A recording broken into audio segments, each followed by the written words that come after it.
Excellent. Thank you, everybody, for coming back here today. It's bound to be an exciting day. We're going to kick the day off first with an interactive session. So I appreciate you're all going to groan at that, but I do want you to contribute. There's a couple of mics that will be roaming around on the floor. And the only way it will work is if you guys contribute. After that, we've got a session that's looking at cities and road designs. So Ben from WRI is going to be leading that.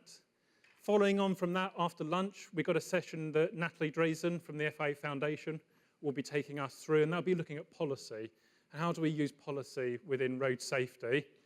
And then we're going to close off the day with a bit more looking at Vision Zero and what that means and the context of it, and how that fits into things like insurance data. So the first thing I wanted to do is almost set the scene for this session. So the session's been named Big Data, and whenever you heard the term big data, you just think, oh, that's like a big Excel file. Yeah, maybe that's like a 100 meg Excel file. But in reality, the term big data is a bit wider than that. What it's actually referring to is not just one source of data, but multiple sources of data, trying to use those together, and that's generally quite messy data that doesn't align with each other. And it's about actually trying to pull those together into one thing and actually producing analysis from that and producing answers from that. So for this session, I wanted to look at these key themes. So I wanted to say, well, how is it we can use big data within road safety? Yeah, what is it we can do with it? What can we achieve through it? The next one is I want to say, well, what existing sources do we have for data? And what ones are going to come down the track as we go forwards and have new innovations? What are the challenges going to be with that data? You know, is it all going to be really nice, clean, and aligned with each other? The next one is, how do we connect that data together to actually start producing messages and understanding it and giving answers? And then throughout this process, I want to answer those last three questions of, what are people working on at the moment? What do we have already? And what do we need more of to make it work? Now, I typically work best with analogies. So today I'm going to give you two analogies, one now and one in the next session. And for me, if we look at this, this is almost what my daughter does quite regularly. She's really into her puzzles. And I think that's a really good, useful analogy for big data. What we have is we have the border of our puzzle, and that's the context, the road safety context. And it's about what pieces of the jigsaw can we put into that puzzle, and how can we link that different data together to actually provide us with useful messages and to answer some of the questions. So first off, we're going to have a bit of discussion. Anybody got any contributions? And then after that, Rob's going to follow on with where are we now. So does anybody have any suggestions of pieces of this puzzle that we could be putting on there? So Steve and Raffaella are going to grab the mics and move around with them so you can contribute to them to it. So has anybody got any suggestions of pieces of this puzzle? Who wants to go first? Cool. Marco's got a point. And I'm really interested in what are the pieces, but what are the challenges associated with those pieces of that puzzle? What are its strengths? What can it bring to the party? What do we have to watch out for? Go for it, Marco. Hi, James. Marco from University of Zagreb, Croatia. One of the challenges that we had in defining how to actually implement in a cost-effective way our measures is to define the locations. And the traditional way of finding the black spots by using the crash data is something that has been proven to have a lot of, I would say, it's very dependent on the quality of the data. And the big data sources can actually help us to define, let's say, where the crashes are actually happening, especially in the future, because what's happening in Europe that, okay, we have the locations of the fatal crashes, but we don't have any locations of the crashes which are not serious and what's more important, I think, the near misses. Yep. So this is something that I think we can go with the crash data, because as we are getting less and less fatal crashes, the statistical analysis, traditional statistical analysis, are not accurate anymore. Yeah. So the first piece in the puzzle you're saying is putting crash data on there. And are there any, so you've got the strengths of it, were there any, so carry on, Marco, are there any weaknesses to that crash data, or anything you've got to watch out for with it? Yeah, absolutely. One of what I would say from experience is working in countries in Southeast Europe is that the crash data is traditionally collected by the police. And they have the form and they have to put in the geographical coordinates. But the way that they are collecting the geographical coordinates, it's not very straightforward. So they are using, often they're using Google Maps after they are actually been on the crash site, and they just misread the coordinates. They use decimal degrees instead of decimal minutes or something like that. So they just put it in. And you end up with the Croatian database of accidents, with accidents happening in Italy, Hungary, Austria, because it's inaccurate. Or even worse, we had the biggest black spot was actually the parking lot of a police station. Because when they've been to a crash site, they forgot to take the coordinates from the GPS. They came back to the parking lot. They give me the coordinate. They read the coordinate and they enter it in the form, and that's. That was some of the let's say, things that we had to deal with. So, and the big data is helping a lot. Brilliant. And so with crash data, we've got this dilemma.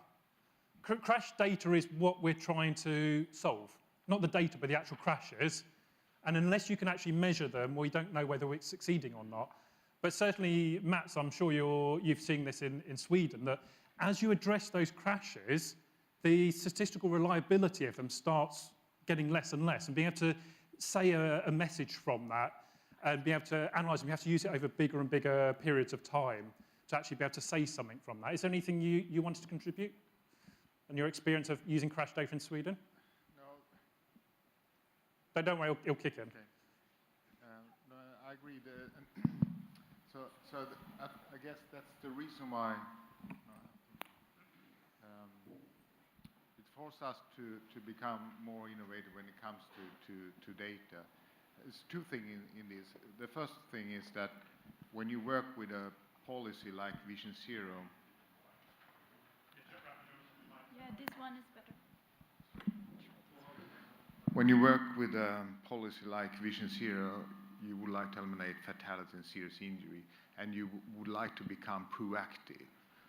And based on all this knowledge that we have now, I would say, especially from after World War II, when the motorization really took off, there have been lots of research. So we know much more now about things in the system that have these fatalities and serious injuries. They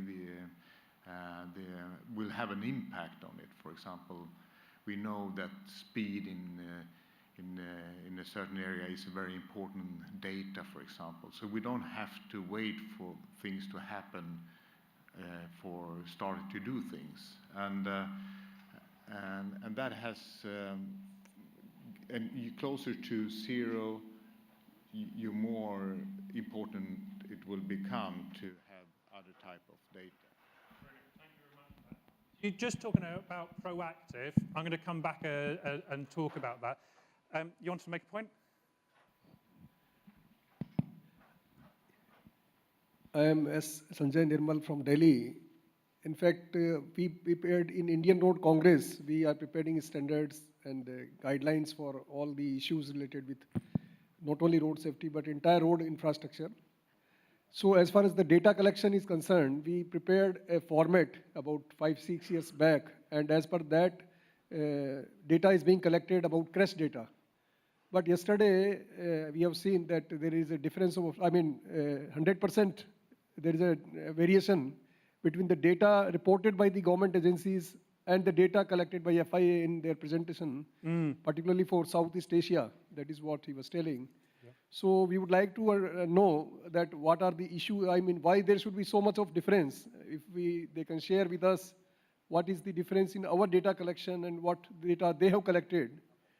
Because we have collected from the authentic sources, and I don't know how they have collected and what is their basis for collecting data. So this we would like to share that there should be, it should not be so much of difference in the data collection. Then apart from the crash data, then there are data related to the capturing the infrastructure. What is the inventorization of this, so that we know that where there are differences, what are the issues, what are the black spots. So that data also need to be accurately collected for the capturing the exact locations where there are accidents taking place, and so that we can effectively intervene in those locations. Yeah. So yeah, I'd agree with that. And it's something, even in the Netherlands, when working with ANWB, they've seen this issue where they have reasonably good crash data, but it doesn't agree with the hospital records. Certainly that's one of the challenges we've got to overcome. John, you wanted to make a point? I think a big issue with police crash data is there's a tendency, especially in low and middle income countries, they only report incidents that end up in the legal system. Yeah. We want to know about all the crashes. It's not helpful to get a subset. We want as big a sample as possible. And that's a major issue for the differences between the WHO figures and police figures. And that's one of the things I've thought about is, as we adopt Vision Zero, move more towards safe system, I think we've actually got to change the way we collect crash data. So we're changing it from a legal process of assigning blame and finding out whose fault it was, to actually saying, what are the different roles in it? So they're like work from Helena Stigson in Sweden, where she was actually, and I think they do the same in New Zealand, where for every crash, they're looking at what's the contribution of the vehicle, what's the contribution of the infrastructure, what's the actual user's role. So it's not about assigning blame, it's about what could we do differently to change the outcome. And I think it's that kind of mindset that will actually help us. Blair, you wanted to make a point? Yeah, just bringing it back to your puzzle there, and I sort of think of crash data as a lagging measure. There's leading measures and lagging measures. So there's a delay, obviously, before we start to see patterns with crash data. At least 2 to 3 years, sometimes more.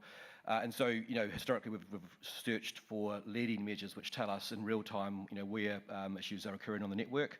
And I think that's where this big data actually starts to give us a bit of a head start on that sort of analysis approach. And this isn't new. We used conflict analysis back in the 80s to perhaps identify risk locations and changes to that risk from certain changes. But I think big data and some of these new sources of data give us far better tools to actually do that, and things like the work around harsh braking locations. You can see across your network where that's happening.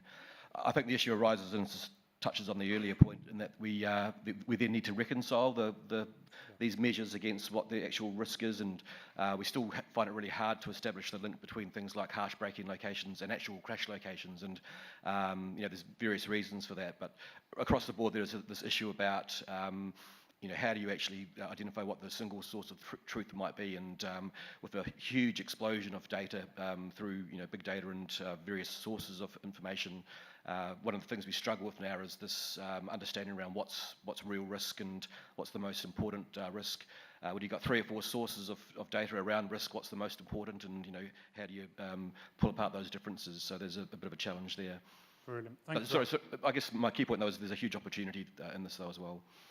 So that actually provides me with a nice segue. So if I hold on for a bit, Ferry, and I want to jump to Rob, and Rob's going to then talk about using that risk assessment type approach and what's IRAP been doing and what have we been finding with big data so far. Excellent. Thanks very much, James. We'll just pop the presentation up. So obviously with the IRAP data that we're collecting all around the world, there is really, really big value in that information. Worldwide now we've collected more than 1 million kilometres of star ratings data all around the world since we began. RAPs have been going now for nearly 20 years. And that data is incredibly valuable and important for us to actually have a look at. So what I'd like to talk about today is our big data dream from an IRAP perspective, and how we hope that can really change the landscape and the discussion and the wealth of information that can drive decision making and policies around the world.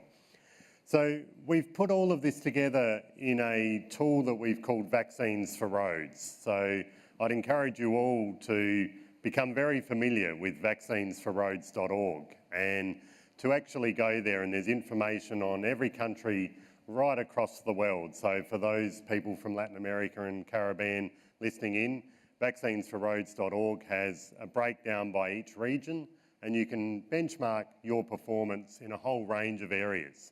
How safe are your roads? Some of these case studies of success that we've been talking about the last day, and also what's possible, that business case for safer roads. So what does IRAP's big data look like at the moment?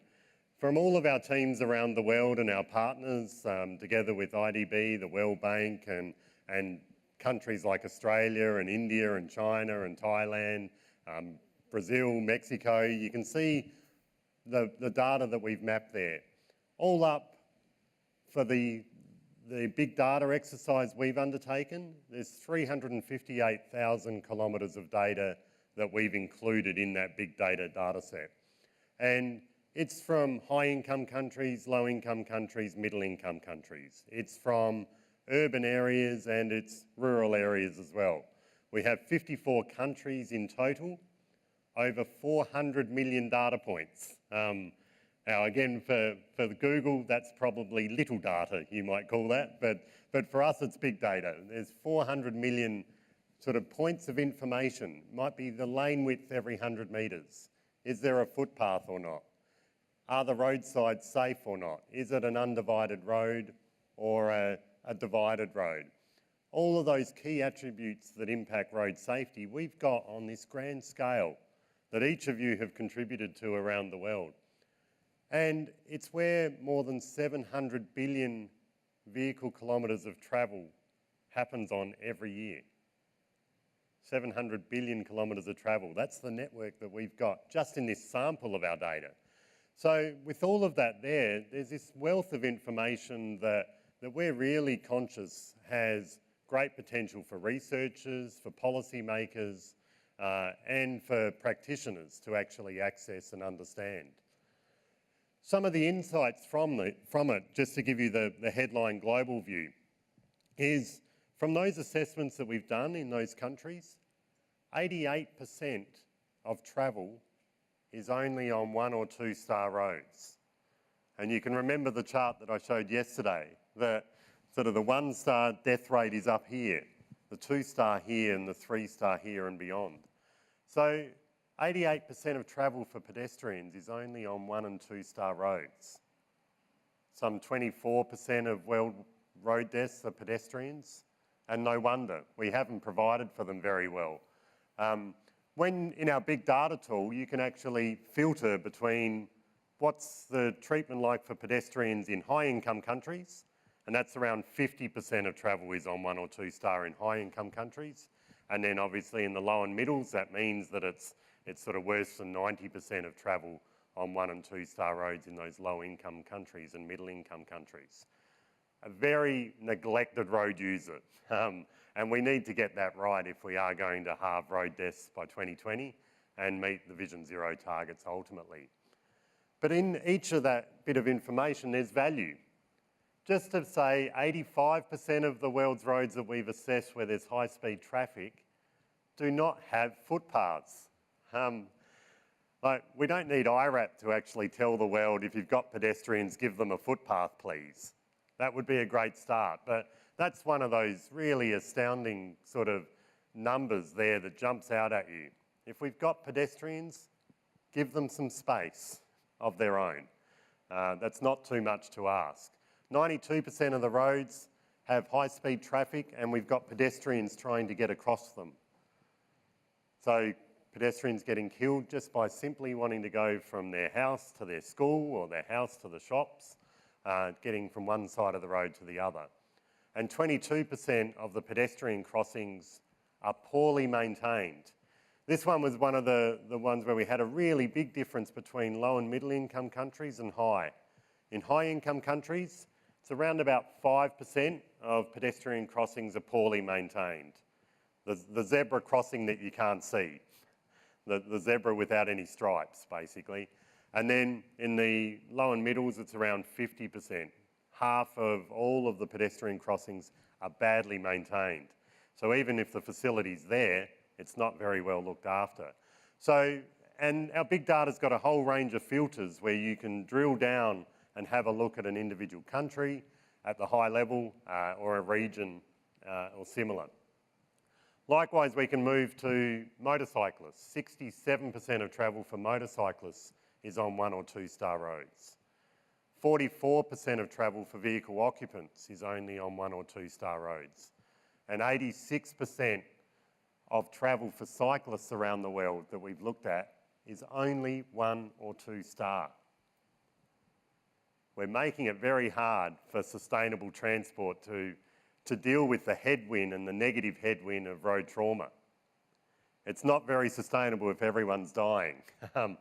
And so we've got to do something about that. And again, very, very rarely do you see facilities for bicycles or motorcycles on roads, other than perhaps in Malaysia and some of the countries in ASEAN. The vehicle story is pretty easy as well. 81% of the high-speed traffic is on undivided roads, just separated by a white line. 79% of our roadsides are dangerous and will kill someone if they run off the road.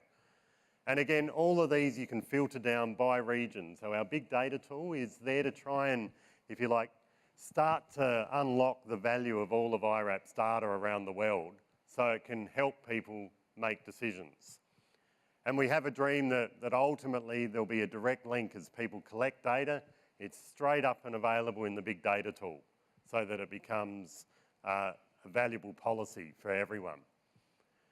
And we heard yesterday the work of the road safety observatories and the UN targets, where there is now this target for 75% of travel on essentially the equivalent of 3 star or better roads. So we've done that calculation that I mentioned yesterday in terms of Soames's work of can we understand how many lives could we save if we really made our roads safe? And so vaccinesforroads.org has that information there.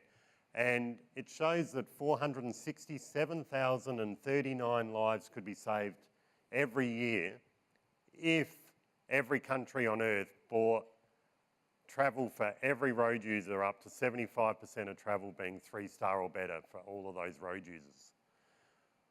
We'd have 100 million less injuries over 20 years. 100 million less injuries over the life of these treatments. You put in a footpath, it's there forever. $11 trillion worth of benefits. And ultimately, $8 of benefits for every dollar spent. So whether you're in a city administration or whether you're at a national level, this makes great economic sense as well. So we're trying to unlock sort of that value of big data so that everyone, from a politician to a school kid, understands the economics and the pure moral and social obligation for us to address road safety in each country worldwide. And so what is our big data dream? What we've got is our star ratings data already that we've put into that big data space. We're working with the TAC in Victoria, who is an insurer, a monopoly insurer that holds all of the claims data, geo-referenced, right across their road network, so that we can actually understand where are the brain injuries happening, where are the quadriplegias happening, what is their cost on the health system and welfare system, and how does it relate back to the star rating of the road. The direct link between star ratings and claim costs through big data applications and bringing that together and mincing that data within a big data environment. As James said, bringing the crash data in. Looking at the road survey data, what can we pick up from the images and the surveys that are undertaken around the world and the other sources of survey data? How can we bring all of that together and mine it for every bit of value that is in that data? And then the last one is about the vehicles. If we've got these vehicles with sensors and LiDAR picking up all sorts of information as they drive around the road network, if they can see the lines, then we know there's lines there. If we know whether they can pick up the runoff risk and others, able to pick up where there's pedestrians. Suddenly all of that data could actually help us answer some of the volume questions that we're dealing with. So vehicles and road user data becomes very, very powerful as well. And ultimately what we want to get to is, you can see we might be sitting on 1-star roads for pedestrians and cyclists, 2 for motorbikes and 3 for cars. We want the big data to sort of unveil this problem of road infrastructure safety worldwide, and to be able to get us to the point where that knowledge shifts us to 3-star for every user, and at least the halving of road deaths. Then we want it to shift to 4-star for every road user. And then ultimately, we want to get to the point where we're 5-star for cars, 5-star for motorbikes, 5-star for pedestrians, and 5-star for cyclists. And with big data guiding our way, we can make that happen, and then ultimately get to the point of Vision Zero. Thanks.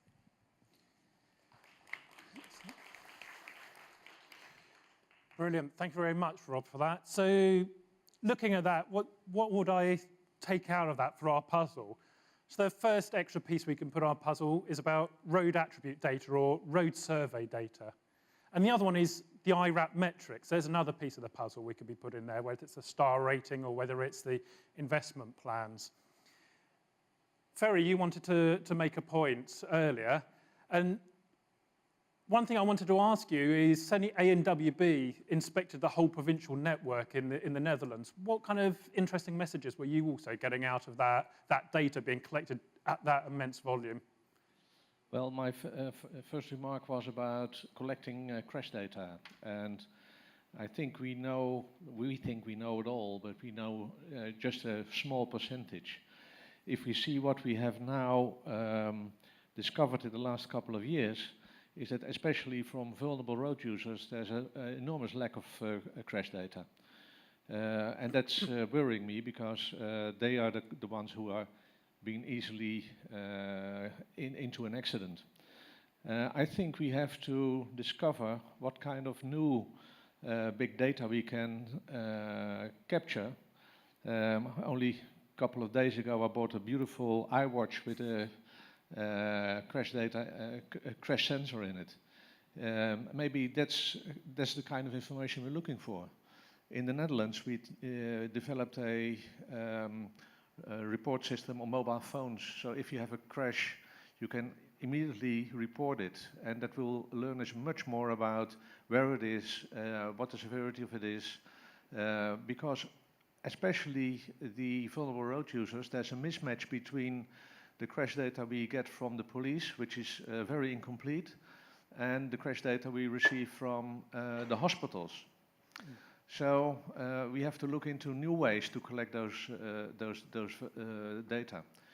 Coming back to your question about the provincial road network, what we found out is, and it was more or less astonishing, that more than 60% of our provincial road network hasn't got the minimum of 3 stars. And what you see there is that there is what we now do is compare this provincial road network with the crash data which we have, which luckily is improved over the last 3 years, because we have this coalition with the police and with a bureau called VIA in the Netherlands, who is collecting all the data together with the insurance companies. And that enriches the quality of the crash data enormously. And if you can compare it to what we found out in the IRAP collection of the provincial network, we can get a huge step further. Brilliant. Thank you very much. So we've got a number of countries in the room that have actually done star ratings for their networks. Do you have any feedback on what the benefits of that were and what the challenges of that data that you encountered? So we've got potentially Australia in the room. You've done a large amount of data. We've got Croatia and the Netherlands, a number of other countries. Were there any feedback you had from that of what worked and what was challenging?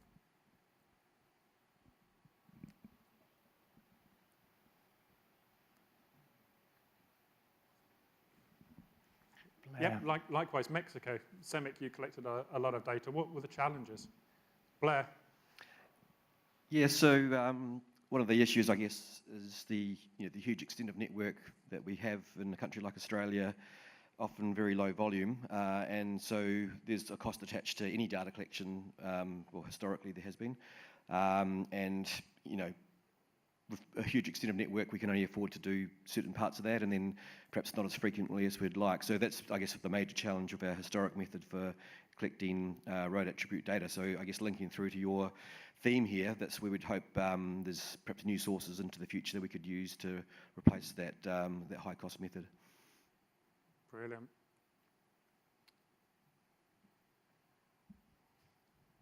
Likewise, Carlos, you had some feedback. Yes. In our experience, I'm Carlos Lopez from Mexico. We do a huge data collection program every year.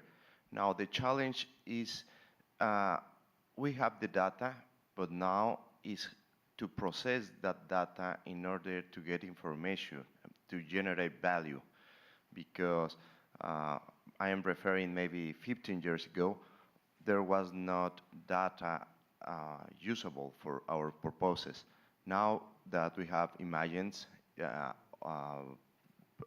geometrical, other kinds of data, the data as itself is not helping us in order to implement very specific solutions. So now this is our challenge now in order to get some management decisions, like for example, if the officials assign some amount of money, if that is reflected in terms of congestions or safety or whatever. So now we are bound now in order to generate value. Data we consider that we can generate in an annually basis, but that's the point now, to have a tool that can help us to manage and generate value. That's my point of view. Brilliant. Thank you for that. Emily? Right. So Emily McLean from RACV in Victoria, Australia. Just following on from what Blair said, one of the issues that we do have is, despite having some quite good data compared to other countries, data in terms of other modes of transport, cycling, motorcyclists and PEDs is something that we're really lacking. So we've tried rating for other modes in Victoria, and we've ended up just estimating those volumes because there wasn't any data available. And just one of the other issues that we find is the slow pickup of improvements. So as Blair said, the sort of way that it's set up, road authorities will go out and collect data. They do it on a yearly basis. They might do half the network one year, half the network the other year. But when improvements are rolled out, they don't go through and collect that video data. So we don't have any way at the moment to actually celebrate those successes that we're seeing, which is something that we're trying to work on. But as for now, we've got a delay of sort of a couple of years maybe before we can actually do that and say this road's been improved and that's a great result. So that's something else we're dealing with. I'm going to hold you for a tick, Miguel, and come back to you. Almost what I wanted to do is say, we're looking at this puzzle at the moment, but often what we do in road safety is tend to focus on our issue. What I want to do is say, well, what lessons can we learn from other applications of big data and other experiences? We've got Ali from Google here who's going to talk about some of the interesting things they've done in parallel fields and some of the successes they've had. Yeah, thank you, James. Thank you all. My name is Ali Lieber. I am a program manager on the Google Earth Outreach team, as this is coming up. Yeah, and just I want to thank everyone on behalf of the other Googlers and myself for having us here, and to James and the organizers at IRAP, IDB, WRI, thank you for inviting me up on stage.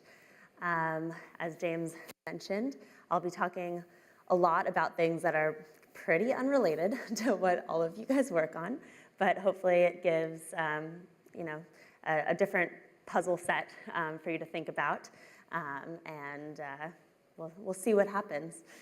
So I'll be talking about tools, data, collaboration, helping people understand the planet and how to care for it. So, the world is changing in ways that are observable from space.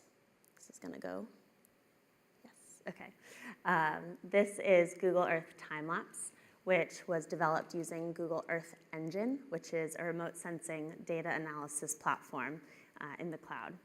And it brings together petabytes of raw, unprocessed satellite imagery from the enlightened organizations like ESA, NASA, NOAA, USGS, who have all opened up their data for public use and processing. Used to cost like $600 or $800 a scene. Now it's completely free. And so now we can do things like look at crazy phenomena that's happening on the planet, like glaciers receding.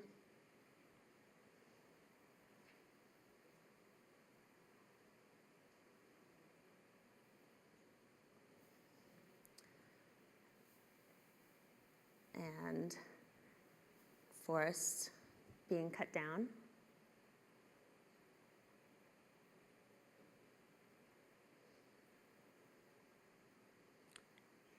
Dams going in.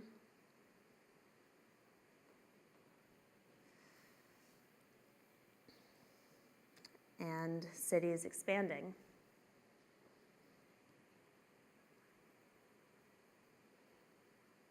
You can see the airport coming in, the bottom, and you can see the growth of the urban extent.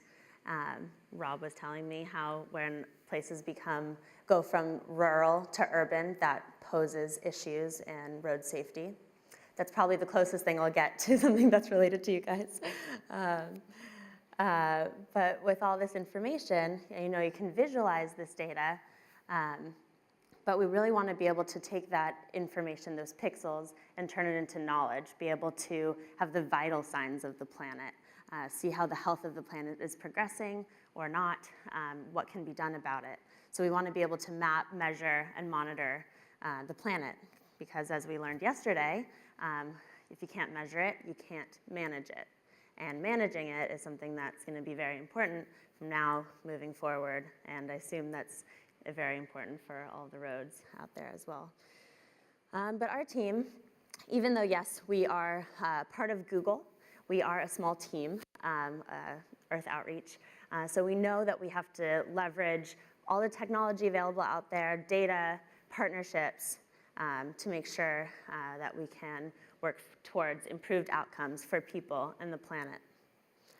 And some of the principles that we've come up with along the way, empowering community to further the world's knowledge. So that could be the scientific community, the intergovernmental agency community, what have you, to further the world's knowledge, build up the world's knowledge base. We've also worked to create simple tools for decision making, either on the policy level, on the day-to-day, individual level, how you're going to get to work. And also working to tell the story to help others understand and care. So it's going to take all of us to make a difference, and so how do you get that story out there to everybody? So first, empowering the community. As I was mentioning with Earth Engine, we, once all of the data from NASA and NOAA became publicly available, we realized that this was a great opportunity with all this information just being available. It wasn't still accessible and useful, and so that's Google's mission, to make the world's information accessible and useful.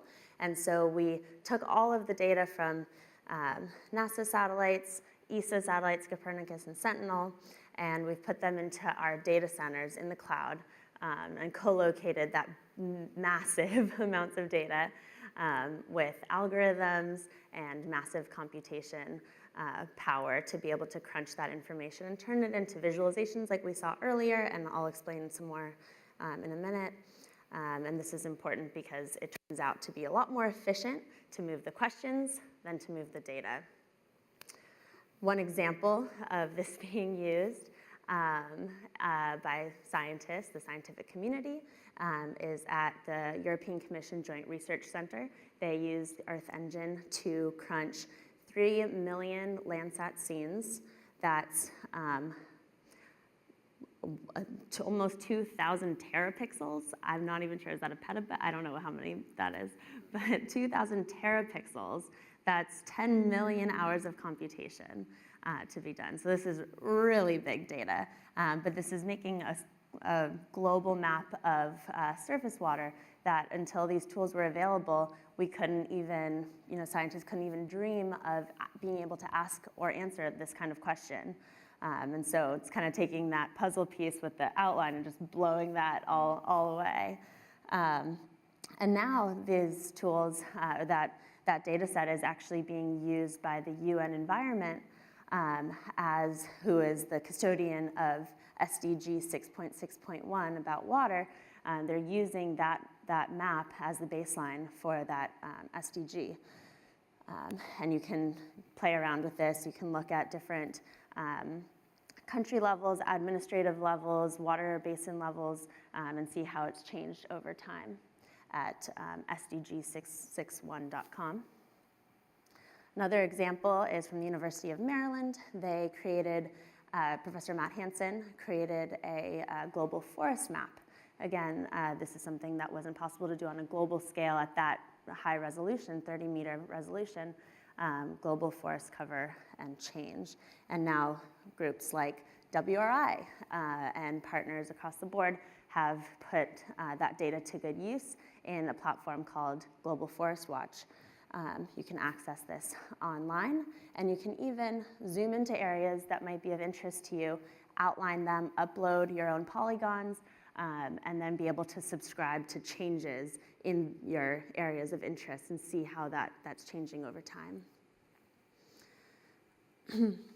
Next, I'll talk about simple tools for decision making. This is a new one that I'm really excited about. We just announced this in September with Bloomberg and the Global Covenant of Mayors. This is called the Environmental Insights Explorer. It's available online, insights.sustainability.google.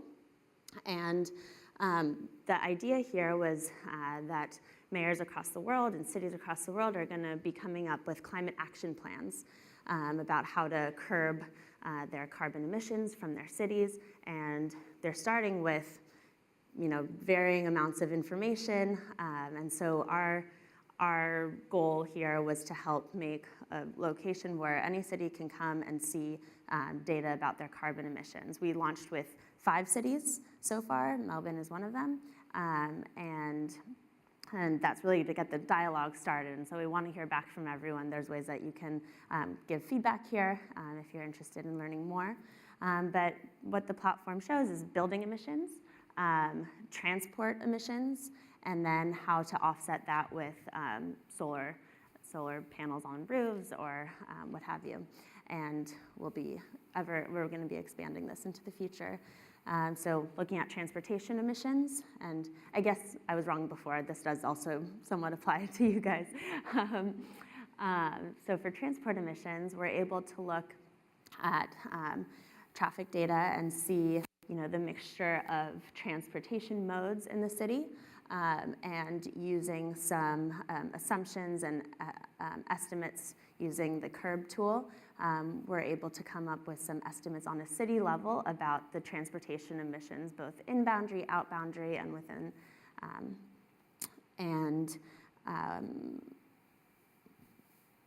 What we also want to enable is for cities to be able to simulate what the emissions would be if people moved from taking automobiles to buses or cycling, walking, and see how the emissions would change. This is publicly available for everyone to use this tool, sustainability.insights.google. Other way around. And what we've been working on for a long time is looking at air quality, putting air quality sensors and methane sensors on street view cars. And we're excited to one day hopefully be able to add this to the City Data Explorer about environmental insights, so you can see the impact of the environment on air quality and hopefully one day on public health. And so this is an example of using Street View cars, putting methane sensors on the Street View car with the Environmental Defense Fund. And they're mapping out in really high detail about where there's methane leaks. And with this information, PSE&G, which is the largest New Jersey energy company, they used this data in New Jersey to figure out where they were going to use their enormous amounts of funds to update the pipelines. And they had made their own reports saying where they thought they should be updating their pipelines, but then they decided to go with the reports that were generated by this project, and they were able to reduce by 85% the amount of methane by repairing a third fewer miles of pipeline than what they would have done with their initial reports. Another example of a tool for decision making is Global Fishing Watch.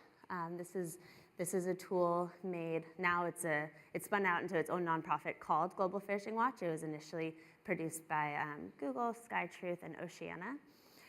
Now the Leonardo DiCaprio Foundation is involved and so on. And so what it does is it takes all of the AIS ship tracking data that's out there. It's open data, but it's billions and billions of points over many, many years. And so that's a lot of data to be crunching. And so Brian on my team thought it was a great idea to take that data and see what we can do with it with our computation. And here is the result. It's available on globalfishingwatch.org. Once you have all that data, you're able to see the movements of ships and understand if they're fishing, if they're shipping cargo, what they're fishing for in certain examples. And so you're able to see if it's illegal fishing in marine protected areas or in waters that they shouldn't be in. And in Indonesia, one of the Minister of Oceans, Fisheries, Minister Susi, she was really excited about this from the very beginning. And she actually made available Indonesia's proprietary VMS data, which ships going into their waters need to have this transponder on, and that before was never publicly available. But because she opened this data, now it's making it a lot more useful. Before it was just kind of sitting there. They didn't really know how to interpret it, and now it's a lot more clear what that means. And so here's Indonesian Minister of Marine Affairs and Fisheries,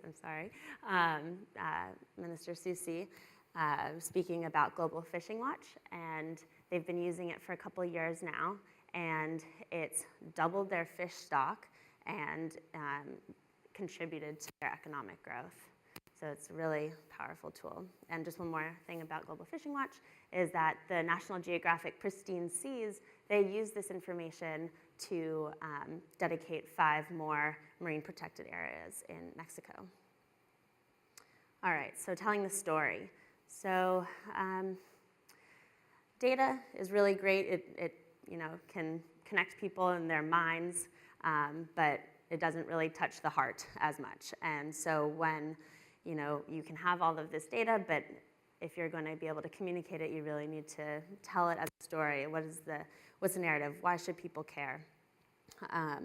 And so it turns out maps are really good for that as well. Here's a My Map where the Native American, who is it? Do you remember the Stuminis? Never mind, you don't know. It was a First Nation organization. I'm totally butchering names this morning. I'm so sorry. But basically what this First Nation community did was use maps to communicate between the elders and the youth. So the elders went on the map, showed where different areas of cultural significance were to them growing up, to their community over time, and plotted that on the map for the youth to write up, share, save, collaborate with other youth. They have videos in there, photos, sound clips of dying language, dying dialect. Another way that stories are being told is through Street View. Stafford is going to be talking about that later. but this is Tanya Wolfgram taking street view imagery of Tonga. Are you going to be speaking about this at all later? A little bit? Okay, so I'll leave that for Stafford.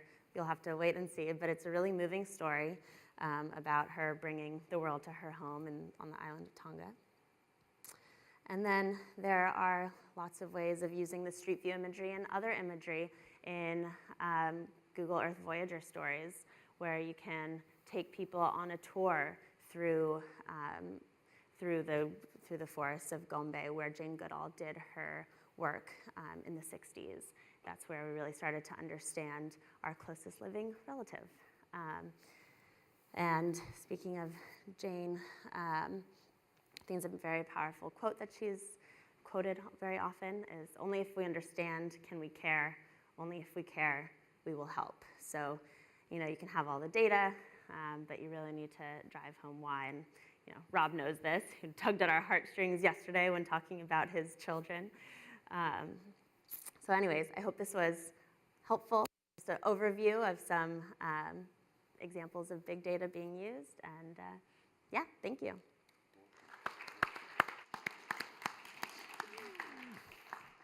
Brilliant. Thank you very much, Ali. And almost you can just look at that and be so jealous of what other people have done in similar industries. And I think we should use that as an incentive for us to go, let's start working together. A lot of us have our own bits of data in our own organizations. And often we can be a little bit overprotective of it. And I say, well, let's change that. As a whole industry, let's actually work together. Let's see what we can do when we pull all of our data together. Yeah, there will be challenges on the data not aligning perfectly. But what is it we can achieve? Can we hit that vision zero at a much quicker rate than we would do otherwise working in isolation? Miguel, you had a point that you were going to make on the previous one.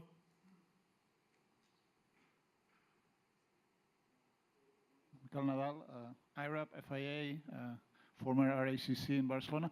I wanted to make two comments. First, reacting on Ali's presentation, which I thought was great, I think we need to make the effort to try to see how we can use all these tools that you've shown for road safety. I mean, it's not obvious, as you said, but clearly we all feel that there is an opportunity there. And I think we need to devote some time or to have some kind of working group or something to see how we can really make a use of this, because I think it can be extremely useful to help us build a narrative for road safety worldwide. No? So I think this is interesting. The point I wanted to make before Ali's presentation was we are discussing a lot about different types of data that we would like to have. One of the problems that we have encountered historically is not just having the data, but having access to the data. Ali said before, well, there are many, I understand, US agencies that have opened their data and it's available now, whether it's NASA data or whatever. In Europe, we often have the problem that the data exists, but it's in the hands of government or the administration, and you don't have access to that. Okay? And I think this is, I don't know if this is a piece of your puzzle or it's the box of the puzzle, but clearly this is a problem that we face when we try to work with data. No? So I just wanted to make this point. Brilliant. Thank you, Miguel.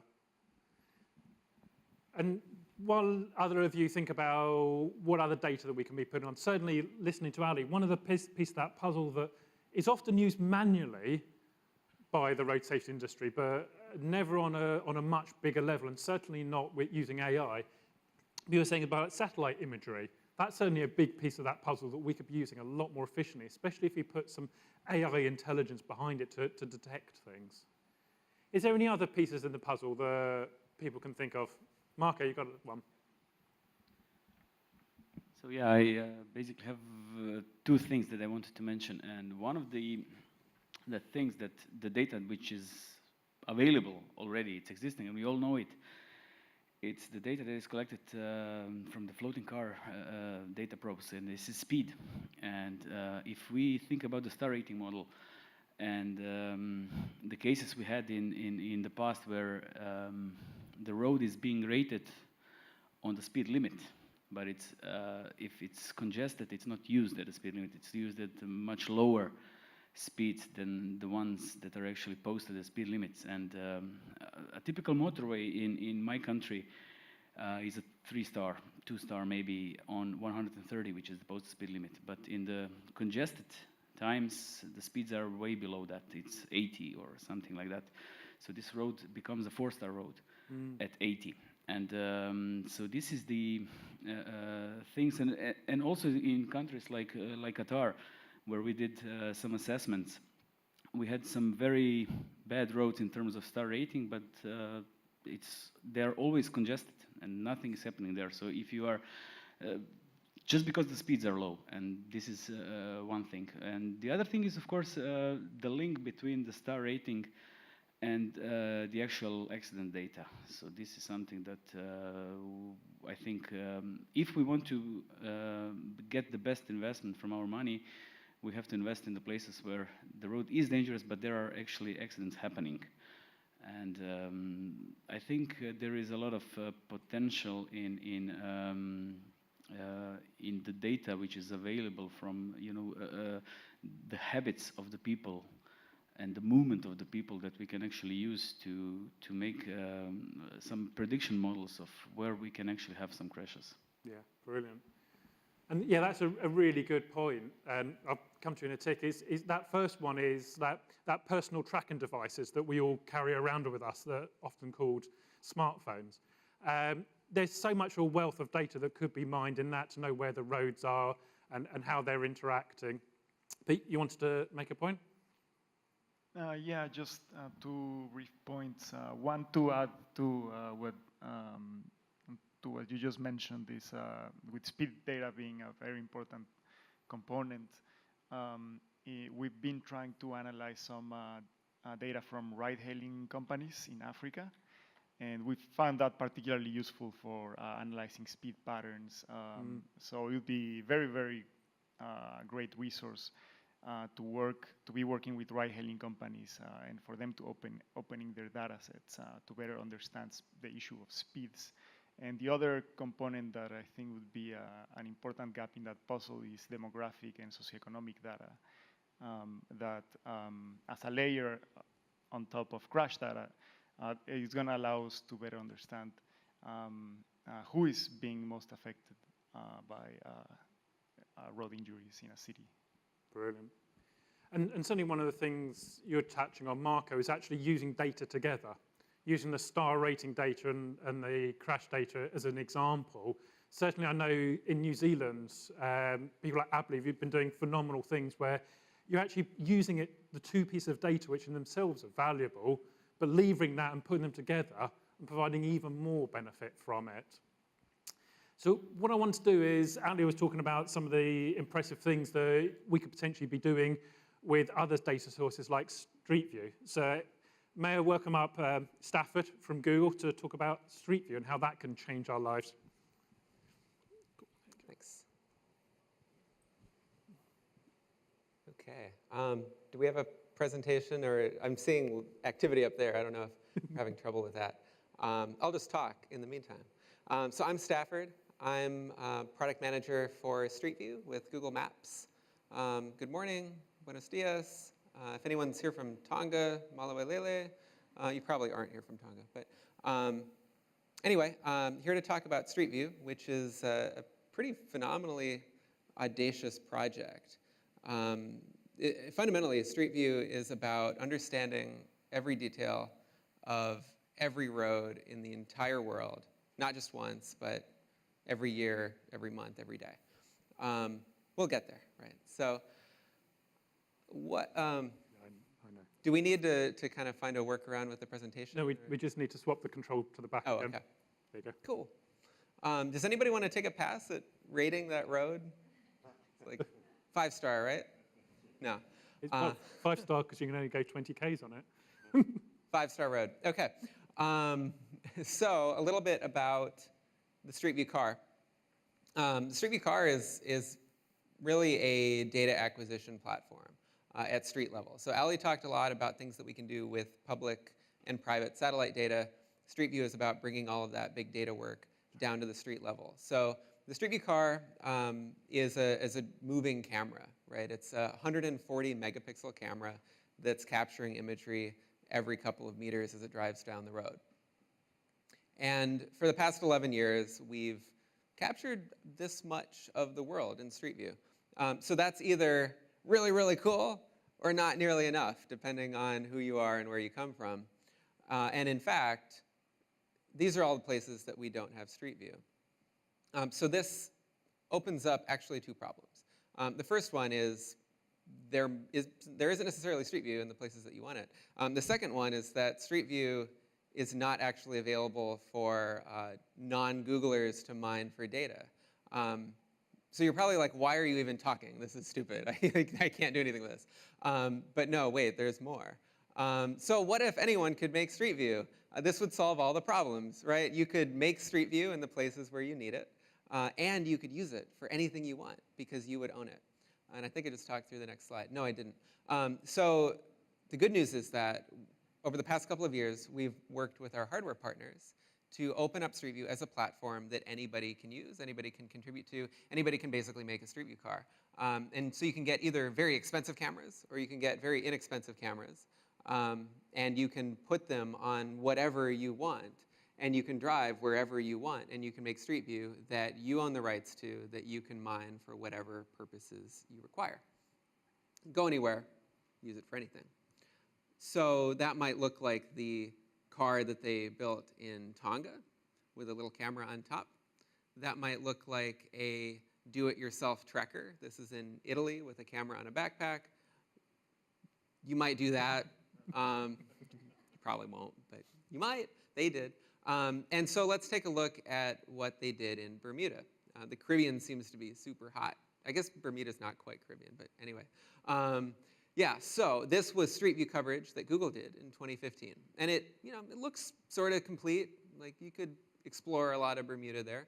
But when the government of Bermuda actually went in 2018, that's this year, and drove Street View themselves using the cameras that I showed you earlier, they did 4 times more coverage than we did in 2015.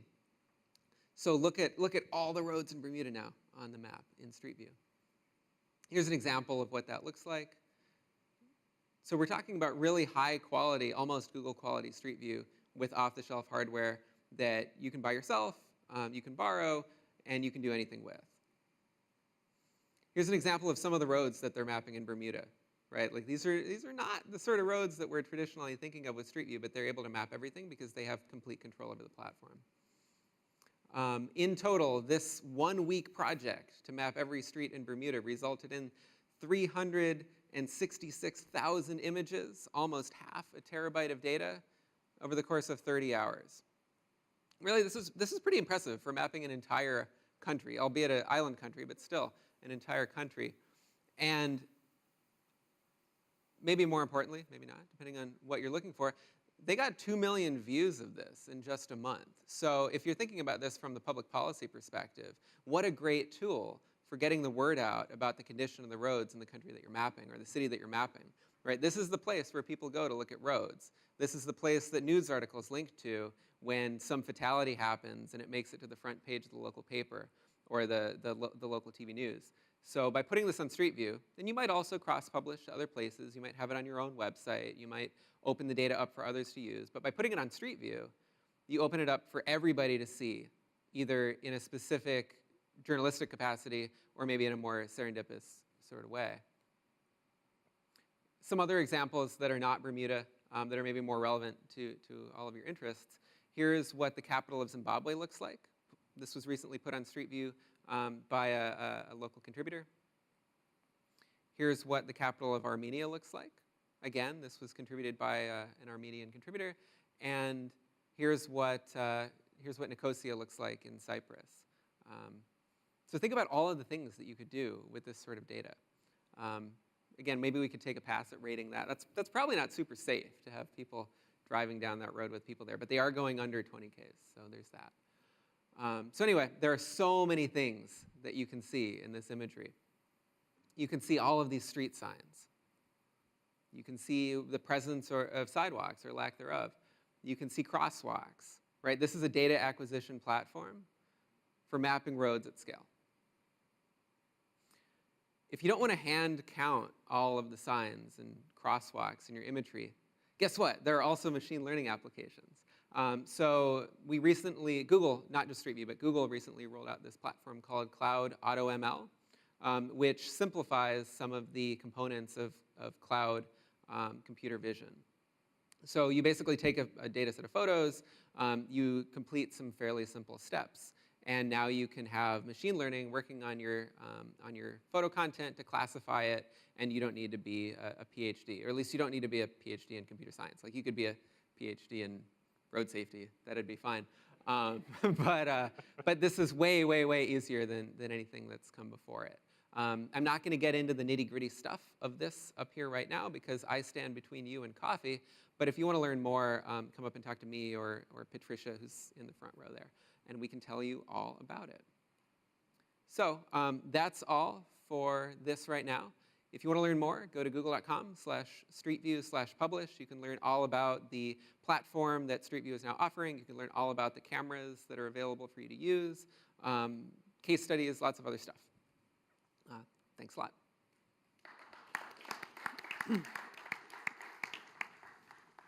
Brilliant. Thank you very much, Stafford. And certainly from my perspective, from my IRAP perspective, that's really exciting.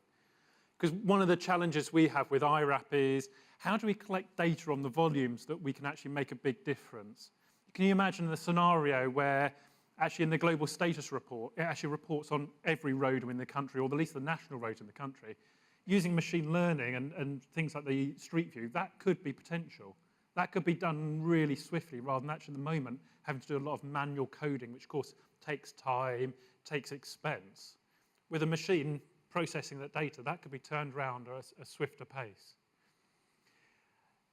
Do we have any other contributions from people? Any other big data sources that you can think of that we could put into our puzzle? Or any ways we can start linking them together? Yeah, we've got some points coming in from other countries. Yes, so we have a couple of questions from Jamaica coming from the Caribbean Online. So the first question is, do IRAP ratings consider the actual speed at which traffic moves?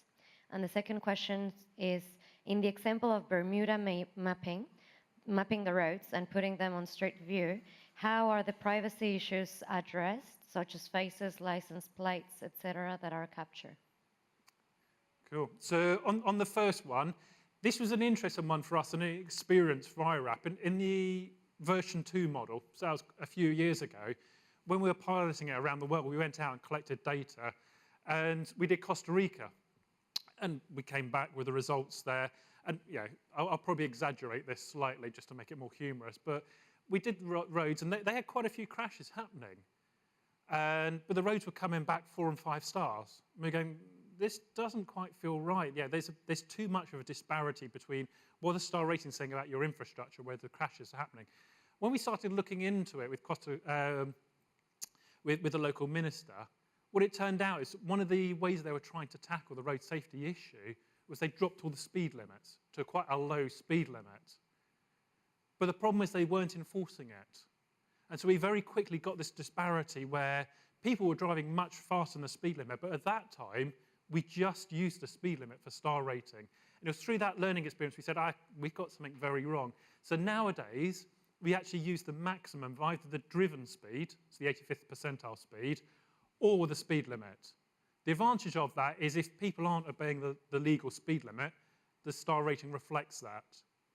Or if you've got, say, a mountainous road that's posted at a far too high speed limit that's just not attainable on that road, it's actually reflecting that that's not a believable speed limit. Because certainly one of the things, and certainly they've had this in the Netherlands coming through, is speed limits need to be believable. If they're not believable, people won't respect them. And they just become pretty signs on the side of the road that don't actually relate to how I drive my car. And so they've got to be credible, and certainly this is why we reflected that in the star ratings. The other question you're coming across is about the licenses and whatnot within the Street View data. I dare say Stafford's already got an answer for that. Yeah, so real quick, I guess I didn't really describe the process of uploading Street View. So let me cover that real quick. You basically record with the camera records your imagery and your telemetry, you upload that to Street View, we automatically extract frames from it, we connect them, we position them, we fix some of the GPS errors, and most importantly, we blur faces and license plates automatically. So from that aspect, the majority of the privacy concerns are covered. In addition to that, we also provide in the Google Maps user interfaces, an ability for people to flag images for privacy issues and actually get them taken down if there's a valid privacy concern, such as, I don't want my house showing, or like you can still see too much of me even though you blurred my face, stuff like that. So we care a lot about privacy. Street View has always cared a lot about privacy. And all of that continues forward into the Street View imagery that you contribute to our platform. Say one thing. So, okay. Also, if you want to take this 360, it doesn't mean these 360 images that you don't have to upload it to Street View. Then you have a lot of 360 imagery, and they're not, snapped to road or put into a constellation or anything. But if you are using some of these cameras, don't feel like you take the image and it goes up to Street View automatically. There's also plenty of other cool stuff that you could do with a 360 camera. Like you could put a camera on a car and go down a street in a country that you're trying to get the word out about road safety. And you could just give people a VR experience of how terrifying it is to drive there. Somebody yesterday was demoing some really cool VR stuff in Panama. So imagine, driving down a road in VR. Pretty cool stuff you can do. Can you access VR through Street View? Street View does have a VR mode, like a Google Cardboard mode. And you're also, of course, welcome to cross-post content to YouTube or Facebook 360 or other places like that if you want to provide that immersive video experience as well. And certainly picking up on that, I think there's real potential that we've got within road safety. It's not just about picking up the status as it is now. Part of the puzzle pieces, unfortunately, I should have made a bigger puzzle, is actually these road upgrades. Where are the road upgrades happening? Yeah, numerous times I've gone back to road authorities and said, okay, we can see your crash data is reduced. Why is it reduced? What have you done on the road? And they've come back going, well, we're not too sure. It was just part of our standard routines of maintenance. And this is like another thing we should be doing, is we should actually be tracking the road upgrades and celebrating them. And this is another way where that kind of imagery can come in, is for a road authority to be turning around and saying, actually, this is what the road used to be, this is what it is now. And that's one of the strengths I find with a star rating, is if you turn around to a general member of the public and say, look, we've put a wire rope fence barrier down the middle of your road, they go, oh, thanks, I can't turn around in the middle now. Or it wouldn't mean much to them. But if you can turn around to them and say, your road used to be 2-star, it's now 4-star, suddenly they get that a lot more because it's so much more tangible and it's less techie to them. Were there any other final points people could put on this? Blair, you've got another one. Yeah, 2 points if I've got time. Firstly, around the access issue, and then secondly about reliability. So we heard before, part of the conversations around what is available, and so one of the things we've been working on through our advanced technology lab is a system called Aperture, where essentially we've collected every single public source type of data that relates to transport for Australia. So it's the crash data, it's the IRAP data, it's the asset data, bridges, it's you name it, it's demographics data, and it's all spatially coded on the one platform. So we use that, but it's also there as open access to agencies and researchers as well to interrogate. And I think one of the key things, I guess, from some of the presentations and questions earlier is it's not really necessarily an access issue, it's more about knowing what's out there and available. And you'd be surprised what actually is already available, and you've got to really seek it out sometimes. So that approach for us has been really useful in terms of just getting things top of mind and available for others to use and to use ourselves. The second one's about reliability, and we touched on the speed data before. Marco was mentioning that, and that's a big bit of work for us right now as well, that we invest nationally in Australia probably millions of dollars in aggregate to collect data on speeds through the pneumatic tubes on roads and in-road devices.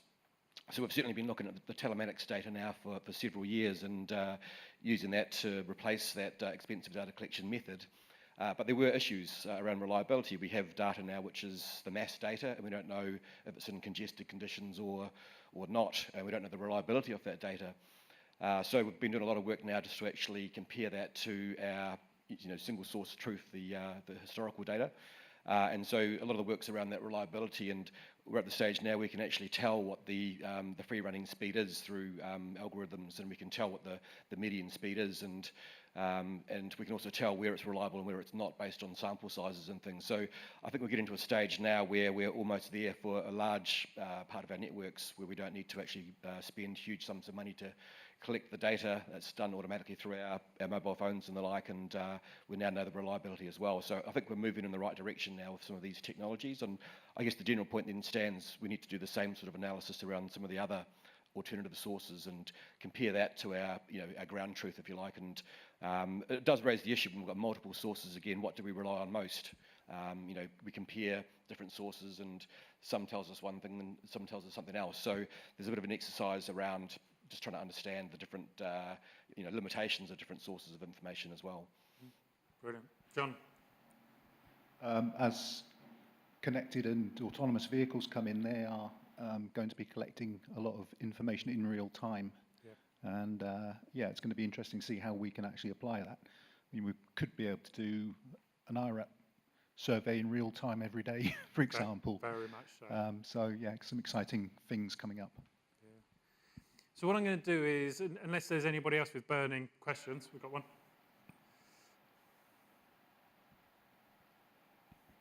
It's not burning, Uh-huh. but still wanted to share, like what you were saying about putting all the puzzles right there, right? And as we were mentioning yesterday, that's one of the main objectives of doing this workshop, right? To put all these different actors, all this different information, all these different,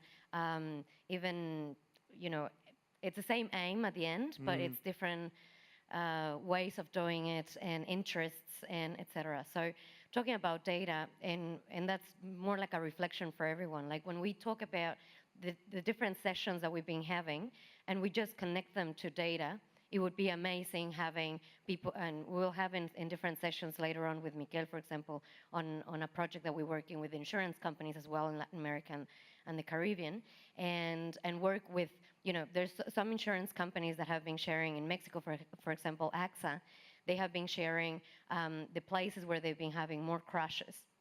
And if we could switch that and put it together with the roads infrastructure, with the things that the government has been doing in those parts, and then we actually work on those little things, as Rob was mentioning also on the map yesterday with Washington, then we can really go and tackle the problems in those critical points and start from where we're having much more conflicts.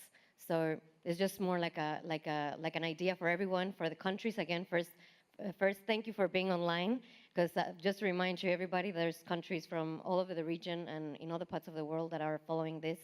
And I just wanted to make that comment. So for us to think how we can use all these tools in different projects and just start from one to critical spot.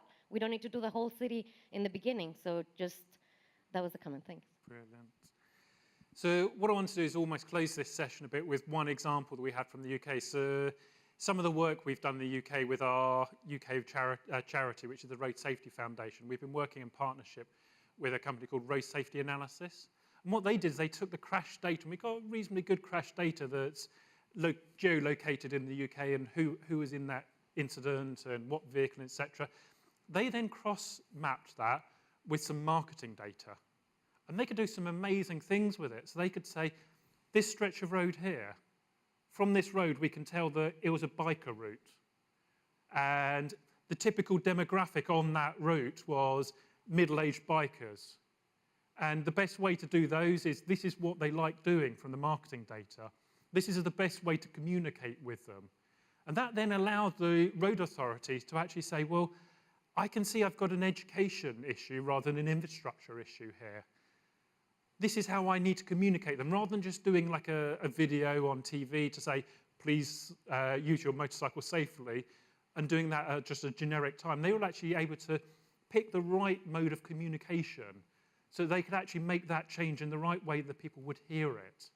So don't just think about what we've got at the moment to our disposal. Think wider. What are the different avenues that we could be taking with this? And certainly as IRAP, we realise, and as Rob was saying earlier, this is an important area to be active in and moving in. And so that's why, if you look at the IRAP website with our innovations page, we've put a big data partnership on there because we really want to work with everybody else in the industry and other similar powerful partners to make a difference so that we can actually make road safety hit Vision Zero at a much quicker rate than we can do on our own. So the last point in closing this session, I'd like to say a big thank you to Monica, who's actually been at the back building the puzzle live for us. Been an interesting effect, and I think it's been reasonably successful.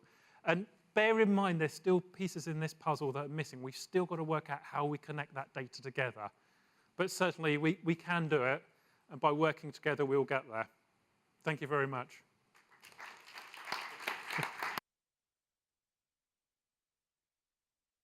Cool.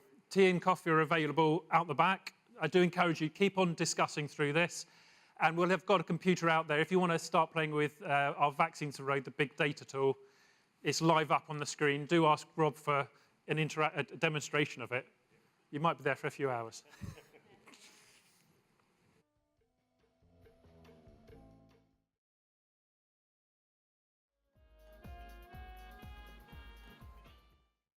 Well, I think we can get started. We'll probably have a few stragglers coming in, but we can go ahead. Good morning again. I'm Ben Welly with World Resources Institute, here to moderate this panel called Safe Cities and Roads by Policy and Design. And we've got a good selection of guests here to talk about different aspects of planning and design and public space and cities and public life and all sorts of things in this session. We look forward to hearing from everyone. We're going to start this off with a presentation from Jing Xiang, a transport specialist at the World Bank, and James Bradford, who you all know, Global Product Manager at IRAP, and they're going to launch this new tool, the star rating for web design applications. So without further ado, Jing, I think you both were going to sort of stand up and start it, but it's up to you.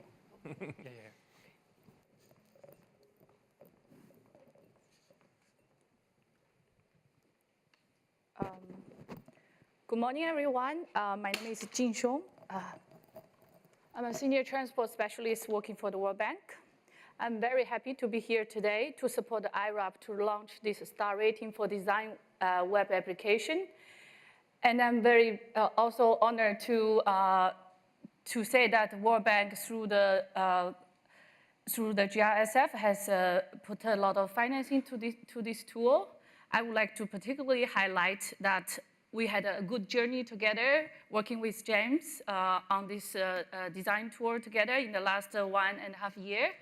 And I'm very happy, too, to share with you the wide road safety community on this new tool. And I will hopefully that you find this tool interesting. And my partner, James, will give you more details on this tool.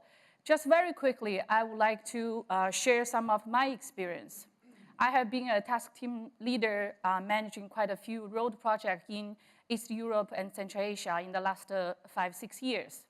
What I often found out is that we always emphasize how important road safety audits are at different stages, including designs, constructions, and completions.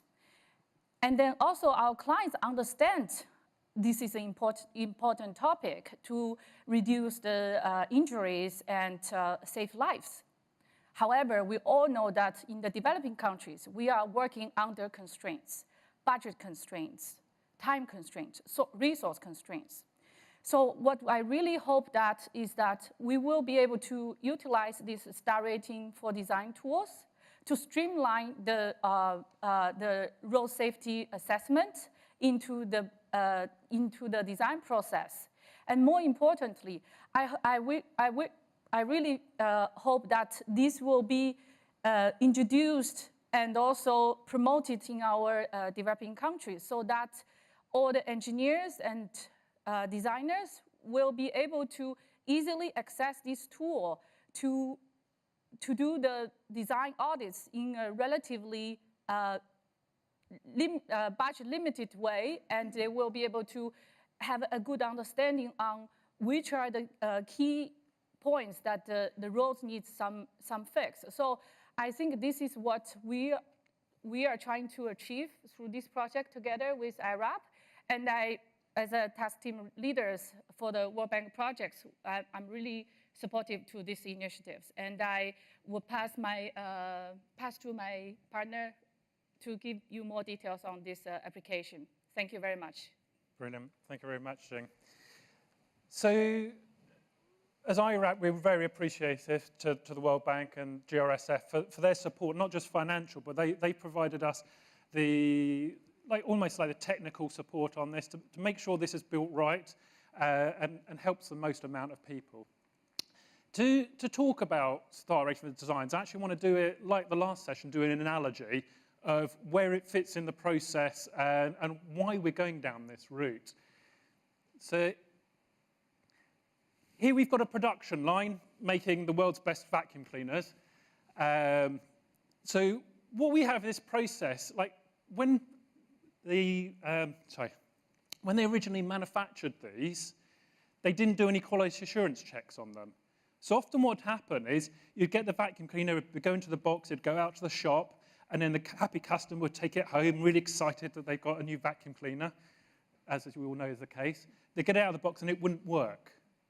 And very quickly, if you continue with this type of process, you get a very unhappy customer base.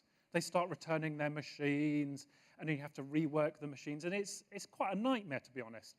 So the next stage in the manufacturing process, somebody came up with an idea. It's like, well, to save our customers that hassle, what we're going to do is add an inspection process right at the end, the final stage of assembly, to make sure we don't ship defective products, which is really good. So it meant you had more happy customers. The downside of this is the guy who's actually checking that routine is actually rejecting full products. So you're getting a lot of vacuum cleaners that are going into the bin to be reworked.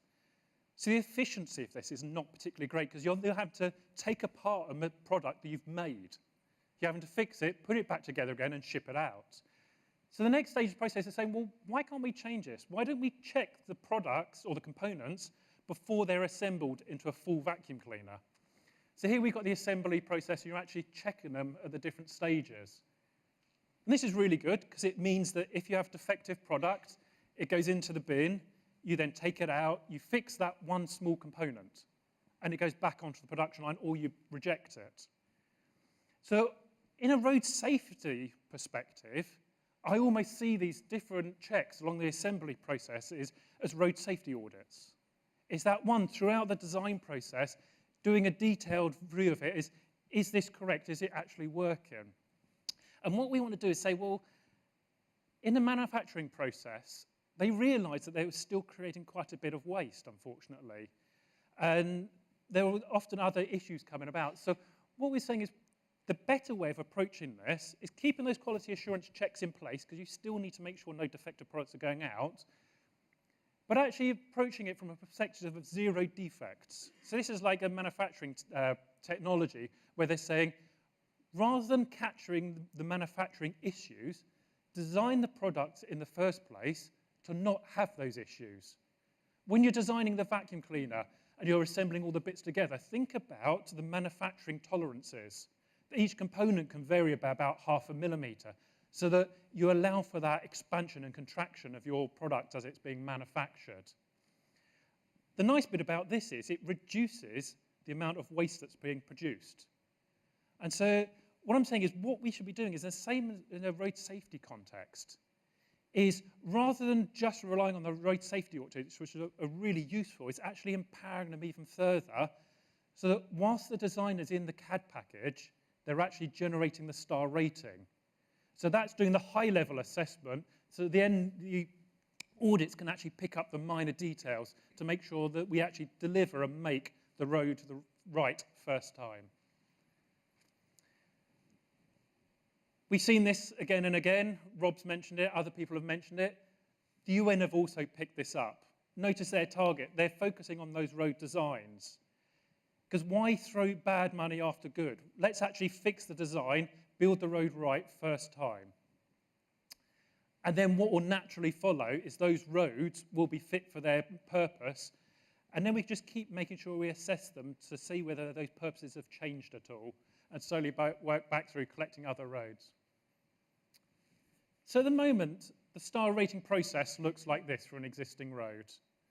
A supplier goes out, collects video data of the road, records the road features, and assembles it with flow data and speed data. The way we've constructed this as IRAP is we want the suppliers to innovate. So we've set the process, we've set the data format and the quality. We've allowed the suppliers to innovate with the processes in which they collect the data. Yeah, you've got clever people like CEMEC who've been playing with autonomous vehicles and drones going over the roads collecting those imagery. Lots of funky things. And it's only after they've collected the data we then put in a central process that's called VIDA to actually do the star ratings. So when we go into the road design, we actually put a feedback loop around the bottom. So they're taking that investment plan that says, why don't you build the road like this? They're then making it appropriate to their network. They're saying, well, actually, rather than a safety barrier, I'll do something else there, but I've been pointed in the right direction. They're then putting the design into this software, recording that road features. Now, what we wanted to do is break the model before. We didn't want lots of suppliers doing competing software. What we wanted to do is have one central system that everybody could go and use, put their features into. And this is where the funding was critical. It allowed us to actually build that central tool, along with partners like PIP, to actually make it available to everybody under the IRAP banner and make, just like VIDA with the star rating, making it freely available. So how does this work in reality? Do we have any experience of it? And the answer is yes. So before this tool existed, people were actually proving this process, but they were doing it in the longhand way using Excel. This is one example of a GRSF-funded project where they assessed the road to start with, and here in this first column you can see there was 14% 3-star or better for vehicle occupants. The road was 0%, so it was all 1 and 2-star for the pedestrians. They went through the process, a designer, and came up with this new design for the road. They then reassessed it before they built anything. For vehicles, it moved up to 87%. So you can see they'd made a massive inroads about improving the quality of the road. But unfortunately for pedestrians, they only hit 60% 3-star or better.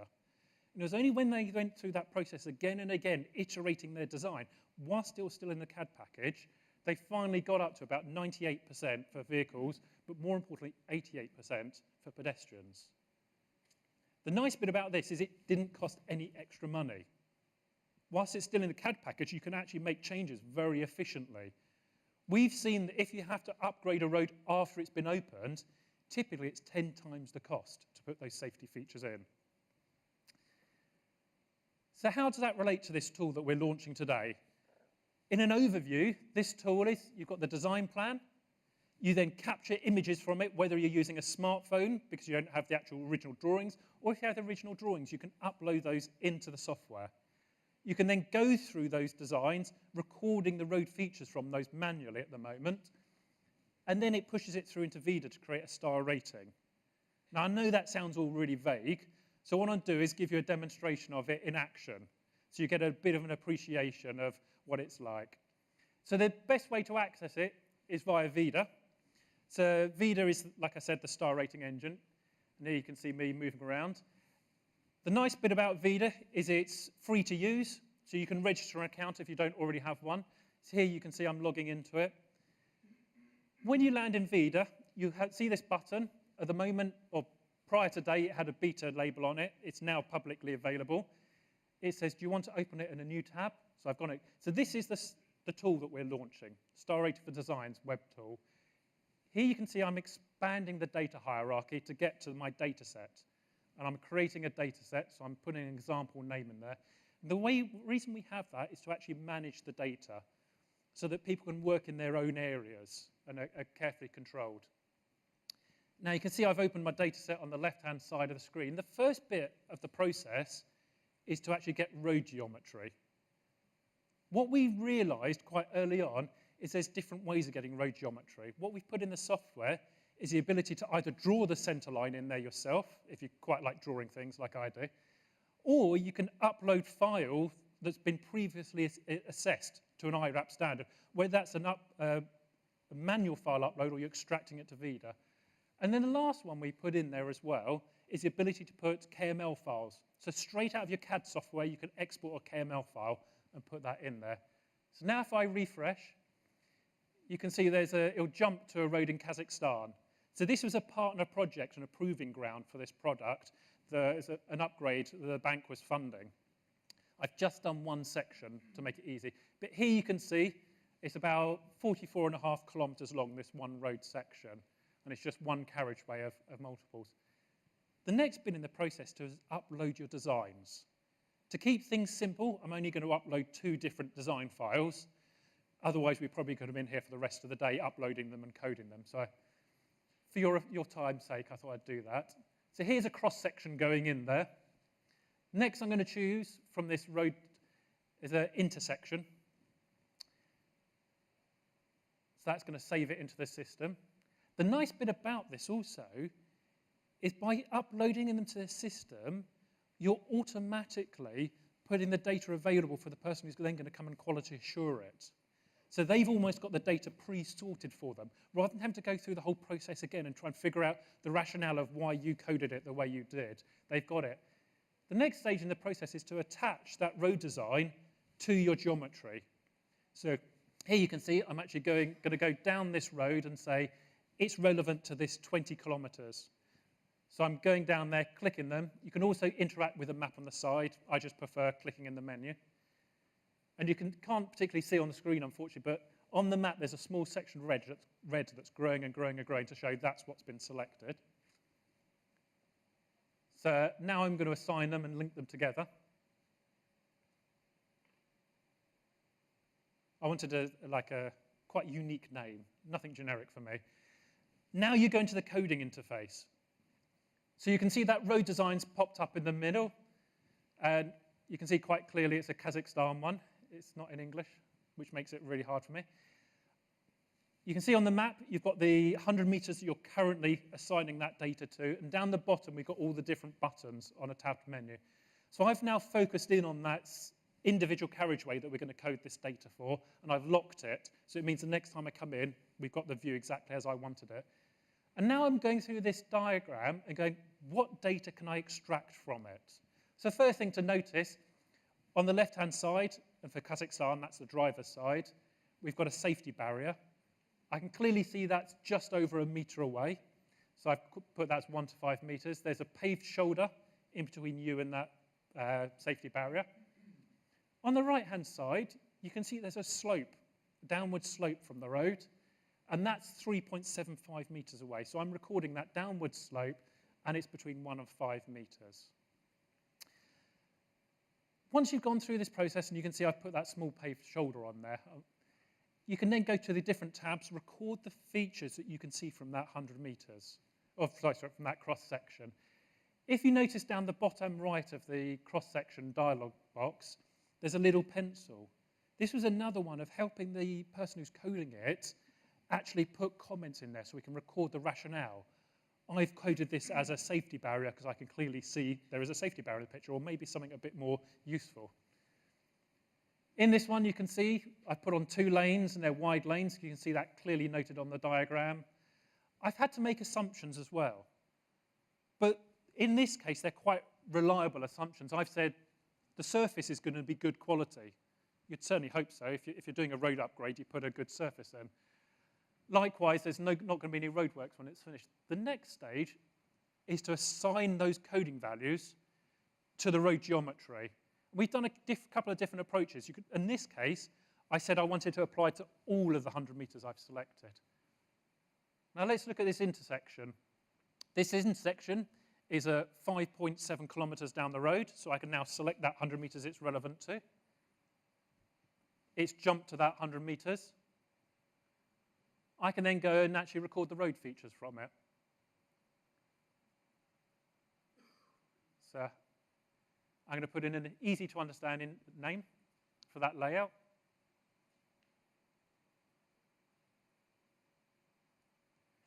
So now it's gone back into that coding screen. You can see that what it's actually done is it's loaded up the different layouts, and it's actually joined them together. So what you're doing is you're almost building up that layered system where you're actually extracting data from those different diagrams, and they're compounding together to actually build up your full picture. So on this one, this diagram, I'm going to jump onto the intersections. I can see that it's actually a 3-leg intersection. I know it looks like a 4-leg one, but because the roads divide and there's a safety barrier down the middle, there's no way you can cross over. So we'd class it as a 3-leg intersection. I'm saying the quality is going to be good. You can see that. You've got good markings in association with this intersection. I'm saying there's channelization. You can see that as deflection area as you're coming into it. And I'm putting in the relevant flow, and there's no access points. Now, as you go through this process, you'll get more and more files. I've only just done the 2 for simplicity for now. What we've actually noticed quite a lot is road designs and the designers typically think boundary to boundary. That's what I'm responsible for, so that's what I'm going to draw into my road design. But in reality, we know there's lots of things that happen outside the road boundary that affect the road user.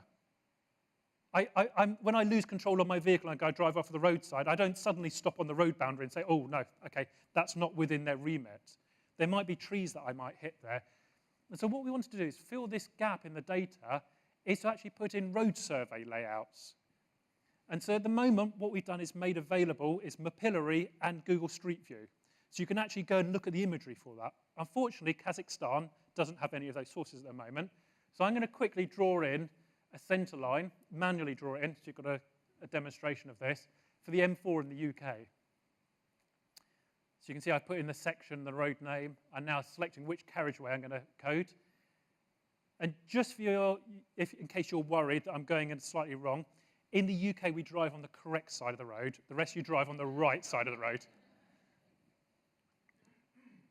So now I'm drawing in my center line, trying to be careful with it, but the actual point spacing is not important. Once you've actually mapped it on there, you can then, the software will then divide it up into those 100-meter chunks for the IRAP star rating.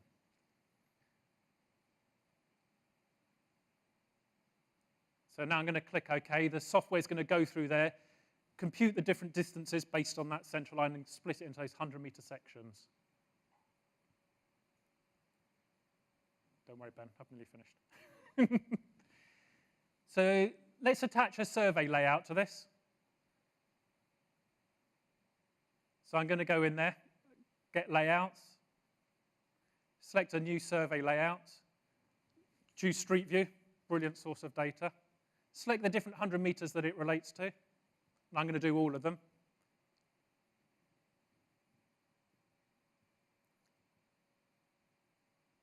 It's amazing how when you watch yourself using a computer back, you actually use it a lot slower than you think you do.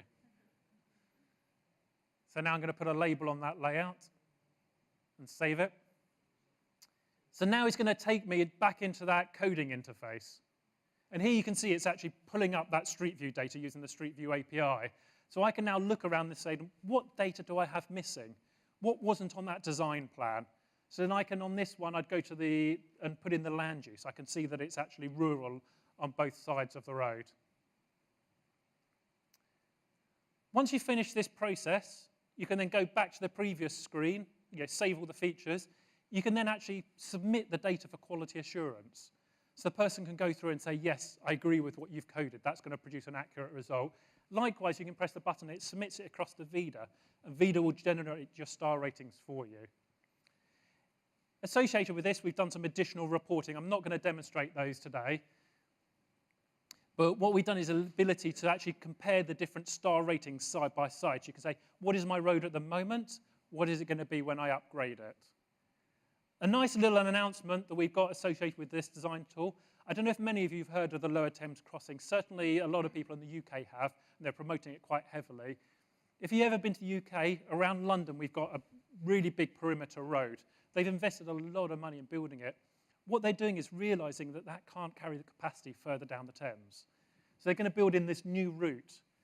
And this is going to be the biggest road infrastructure project in the UK since they built the M25. There's a lot of money being invested. And without even us approaching them, they turned around and said, we want to build our road right first time. Please can we use the IRAP star rating to actually generate that? And it happened at a perfect time that they actually said, we want to use this new tool to actually generate that star rating to make sure our road is built safe. And more importantly, we can celebrate it to all those people who are going to be using that road. Thank you very much for your time.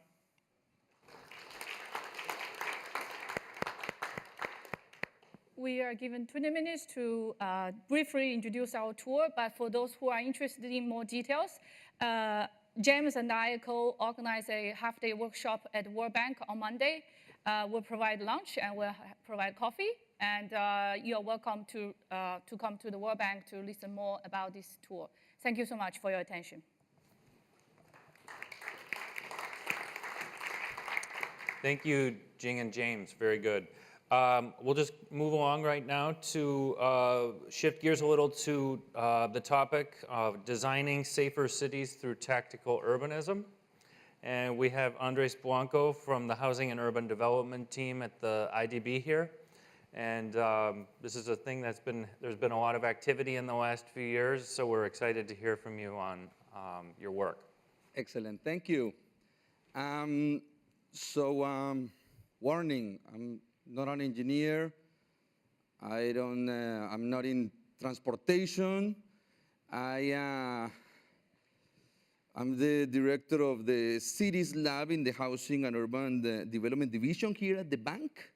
And my area of work is urban economics.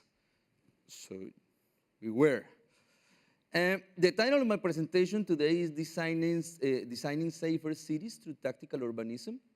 Very quickly, the outline is, first I'm going to tell you just a couple of slides about what is the Cities Lab at the IDB, then just 2 slides also on tactical urbanism, and then an experiment and how this experiment is related to safer cities. So the Cities Lab at the IDB.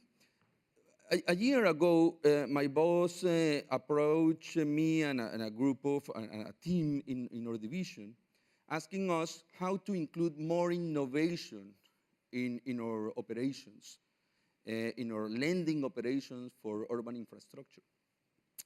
So we started to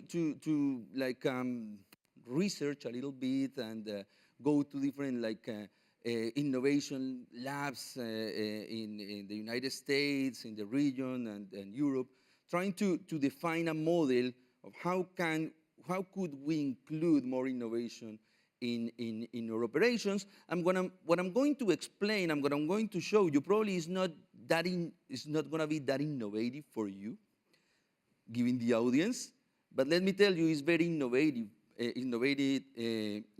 for the bank. Why? Because it's very difficult to be in the top of innovation when you are designing a $600 million loan, especially because it's money from the country. So the room for creativity there is very narrow, because innovation means being open to failure. And failure with $600 million is not something that the board in the bank is going to accept very easily. So what I'm going to show you is an initiative of how we are approaching the problem of innovation in our operations. Essentially, what we are doing is to follow an approach very related to the process of design thinking, where we start with some exploration of new ideas. Then we experiment on those ideas through pilots, like small proof of concepts. We evaluate them, we provide recommendations for scaling up, and then we communicate. Important thing here is that red circle experiment, is the pilot, is the proof of concept. Because here, I can fail. If this is something that is in the tens of thousands of dollars, it's technical cooperation from the bank, it's technical assistance, non-reimbursable grant, it's okay to fail. Because the idea here is not for the project to be successful, but for me to get an understanding of how that specific idea works or not. Therefore, the success is in the lesson, in the learning process. So one of the things that we are doing is something that is not new, but again, for the bank is, and here Gale architects are going to give us, I'm sure they're going to give us a lecture on this. I'm going to just like introduce the topic about tactical urbanism. Tactical urbanism is just the application of these ideas of design thinking to urban projects. Usually when Apple is going to launch a like phone or whatever, they try to understand the problem, then they like create some ideas, brainstorming sessions, and then they create prototypes. Those are the experiments. Those are the pilots. Then they test, and they start the process again. So that's what we do in tactical urbanism, is to apply this to urban projects. So probably you are familiar with this very well-known example of the change in Times Square, which, by the way, is something that Gale Architects was very like involved in the beginning. So we saw there that like before, like traffic, congestion, buses, chaos, and so on and so forth, and then a nice area with more pedestrian activity, and it's a huge change, and this is not the only case, there are many cases. So we know this example. The important thing is that is the process how by which they got there. And this is the process. In 2008, they have the road there. 2009, one night they decided to put some like chairs. Like, but you see the chairs, this is like a beach like chair, you know, like something that, okay, it didn't work, it doesn't matter, I just pick up the chairs and that's it. But it worked. You see the people there. So then they put like some like plants, some basic like urban equipment, they paint something in the floor, and it worked. And then because it worked, they start like to put more like a permanent urban equipment. That's the whole idea of tactical urbanism. Okay, in the 4 minutes that I have left, I'm going to tell you about one specific experiment that we did following this methodology in Panama City. This is the area where we conducted the experiment. It's called Panama Camina, Panama Walks, or something like that. And then you see there that like building that is like an E is a museum that is closed, and it's been closed for 10 years, and the bank has an operation already in execution for rehabilitating the building and open the museum again. Then in the southern part of the museum, you see like an area of like informal structures. The municipality is going to invest some money to make that area like a flea market or something like that. Then you have a project of the municipality that want to turn this whole area into a cultural like center, cultural hub or something like that, like putting some like pedestrian activities, some basic urban like infrastructure to connect different areas and museums that are there. Two important things. In this, let's see if this works. Here, there is a station for the metro.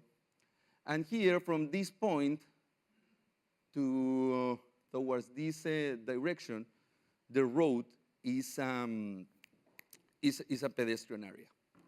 So the first thing that we did, and by the way, this is something that we did with the transportation division. Marisela here working the project, and Juan Pablo here say hello. He was the leader of the project. The first thing that we did, we work also with Gale, with the like municipality, et cetera, is to conduct like a survey of the area to understand the problems. So we have many conflict points, pedestrian versus vehicles in many areas. You see a picture there. We have always, like is the case in architecture, always pedestrian looking for the shortest route to pass to cross the street. And this is, oops, sorry. This is this area here. Imagine if this is the metro and this is the pedestrian area, you will go like this, boom, right? I did it myself. But there is no way to cross here because there is like lots of traffic. So this is a big like point of conflict between different uses. You have also roads that are very wide, difficult to cross. And you have a situation that is very common. You were mentioning a little bit on that.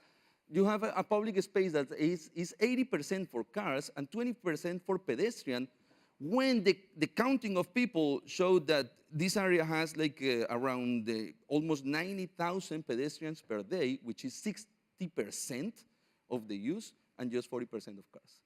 So the idea was to create a space to increase pedestrian activity. You see these in these green areas here. The idea was to simplify the circulation of cars around the area and facilitate pedestrian movement. And this is the pilot in action. What you see here is not like, it's not Photoshop. This is a real picture. And what we did was to use some like temporary painting, closing these and these roads, and like putting some visual cues to decrease the speed of the cars in this one, in this specific road.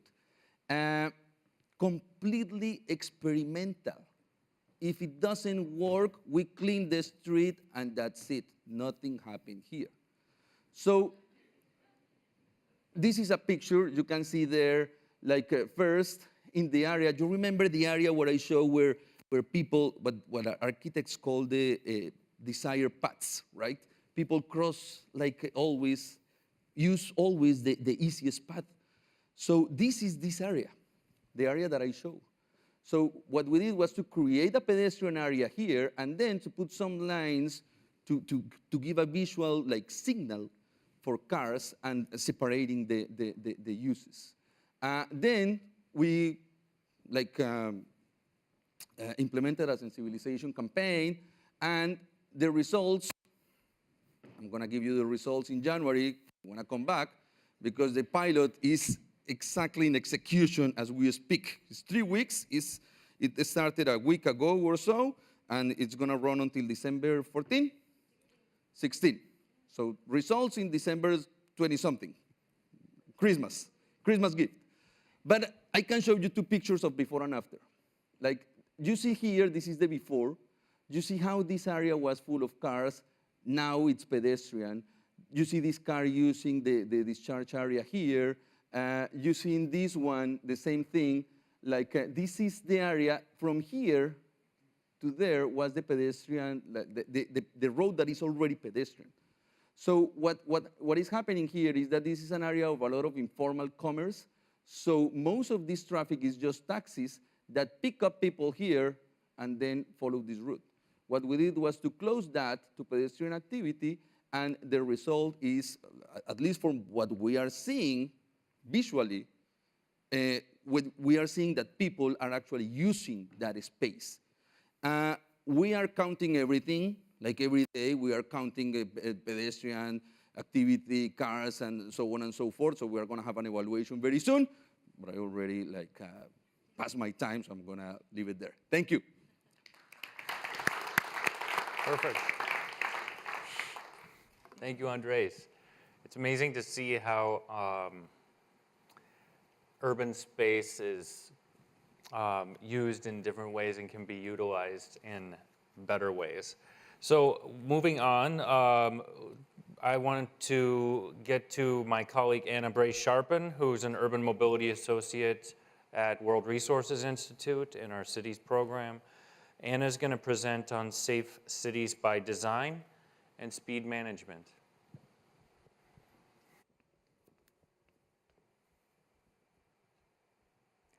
Thank you, Ben.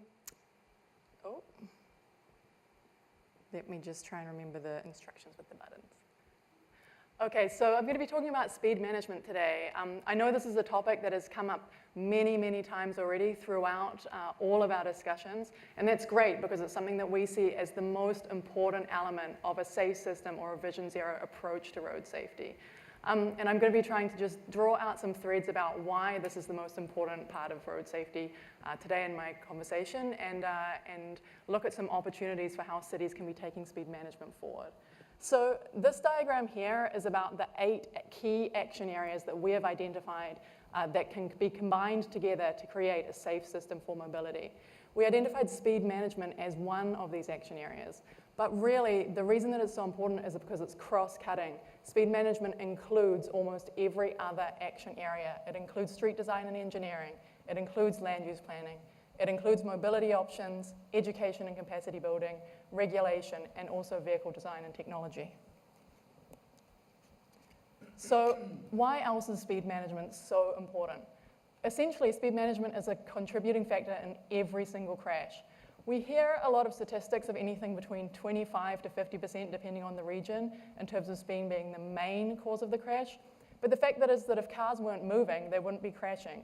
So speed always plays a role in whether a crash occurs and how severe it is when it does occur. The other really important point that I cannot emphasize enough is that speed management improves safety for everyone, from people in cars, in buses, right through to people walking, biking, or using many of the new micro-mobility options that we have here in cities. Yesterday there was a question about safety for scooters in DC, and in my opinion, the fastest way that we can improve safety for scooters in DC is to lower speeds throughout the city, and that would have the added bonus of improving safety for everyone else at the same time.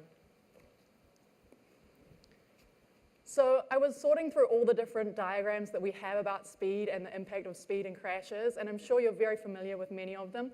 I picked out this one because I wanted to emphasize that speed influences both the time traveled during a person's reaction to a situation that might cause a crash, but also the braking distance required. And I think that this is really important because even if we took out the human element of reaction time, we would still see that cars need a huge amount of distance for braking, traveling at higher speeds. So even if our fleets were replaced completely with automatic vehicles, autonomous vehicles tomorrow, we would still see a major safety issue around speeds. And I'm sure you're very familiar with this concept, that above 30 kilometers an hour, the exponential risk of a pedestrian or a cyclist dying in a crash increases very rapidly. And that's why we need to use this information and apply it to the speeds that we select in cities. So aside from urban arterials, which could be as high as 50 kilometers per hour, we're recommending speeds between 30 and 15 kilometers per hour in cities and areas that have a high concentration of pedestrians, people biking and using other micromobility options. And we know that the benefits of lowering speeds in this way are huge. There's so many different pieces of information or examples that I could have chosen. This is just one from London about low speed zones, 30 kilometer per hour, 20 mile per hour zones. When they were supported with improved street design, they reduced deaths by 50% for children and close to 50% for everyone throughout the population. So how do we achieve safe speeds in cities? We know that we need appropriate speed limits, as I just mentioned. We need to promote and enforce these. There's been a lot of conversation about the fact that in many places we see speed limits that are established in regulation but not enforced. So enforcing them is a huge element of this. And we need to design streets for their speed limits so that enforcement is not only through police action but also through the streets themselves, streets that are self-reinforcing. And finally, we need to get communities on board. And we know that this is one of the most challenging elements because there are a lot of misperceptions around speed in cities and the impact on travel times. So what's the holdup? Last year, we did a lot of research around the political barriers to achieving road safety in city. We know the technical solutions, and if it was just a matter of implementing technical solutions, then we would see a lot more progress than we have so far.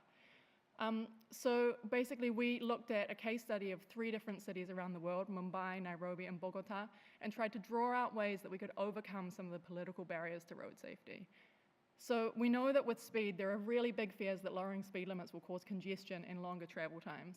We also know that car drivers tend to be some of the most politically influential people in cities, and that high speeds and car priority are so strongly ingrained that often even advocates for pedestrian safety won't recognize lowering speed as a way that they could improve their safety and will seek other options that are actually more inconvenient to pedestrians, like pedestrian footbridges. So through our research, we looked at ways that we can overcome these political barriers. And one of the really big ones that we found is that talking about data and traffic death statistics on their own is not really a compelling way to get people engaged on road safety. And I think Ali touched on this in her presentation where she mentioned telling stories that people can relate to. So what we've found is that with road safety, and particularly with speed management, linking it to other issues that people care about both gets the community engaged and also finds other groups that can help to support the cause. So we see this really strongly around groups coalescing around getting children to school safely. This is obviously an incredibly important thing in and of itself, but it's also very difficult to argue with politically and really captures people's imagination because everyone wants children to be able to get to school safely. We can use data to overcome misperceptions. We've had a lot of discussion about data as well, and the opportunities are huge right now in terms of drawing out data about travel time and congestion. We can raise awareness of the negative impacts of speed, and as Andre just took us through, we can also consider pilots or demonstration projects, and we're seeing so many exciting and innovative actions around the world on this level.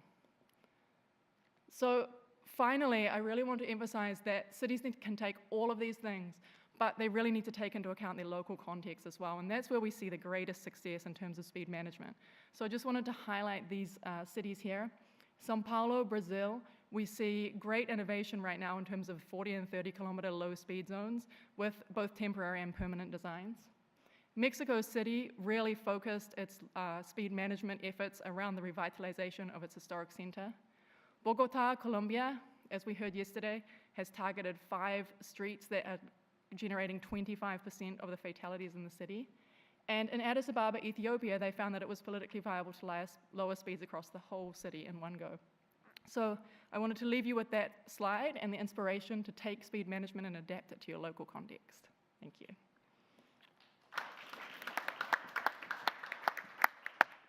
Thank you, Anna.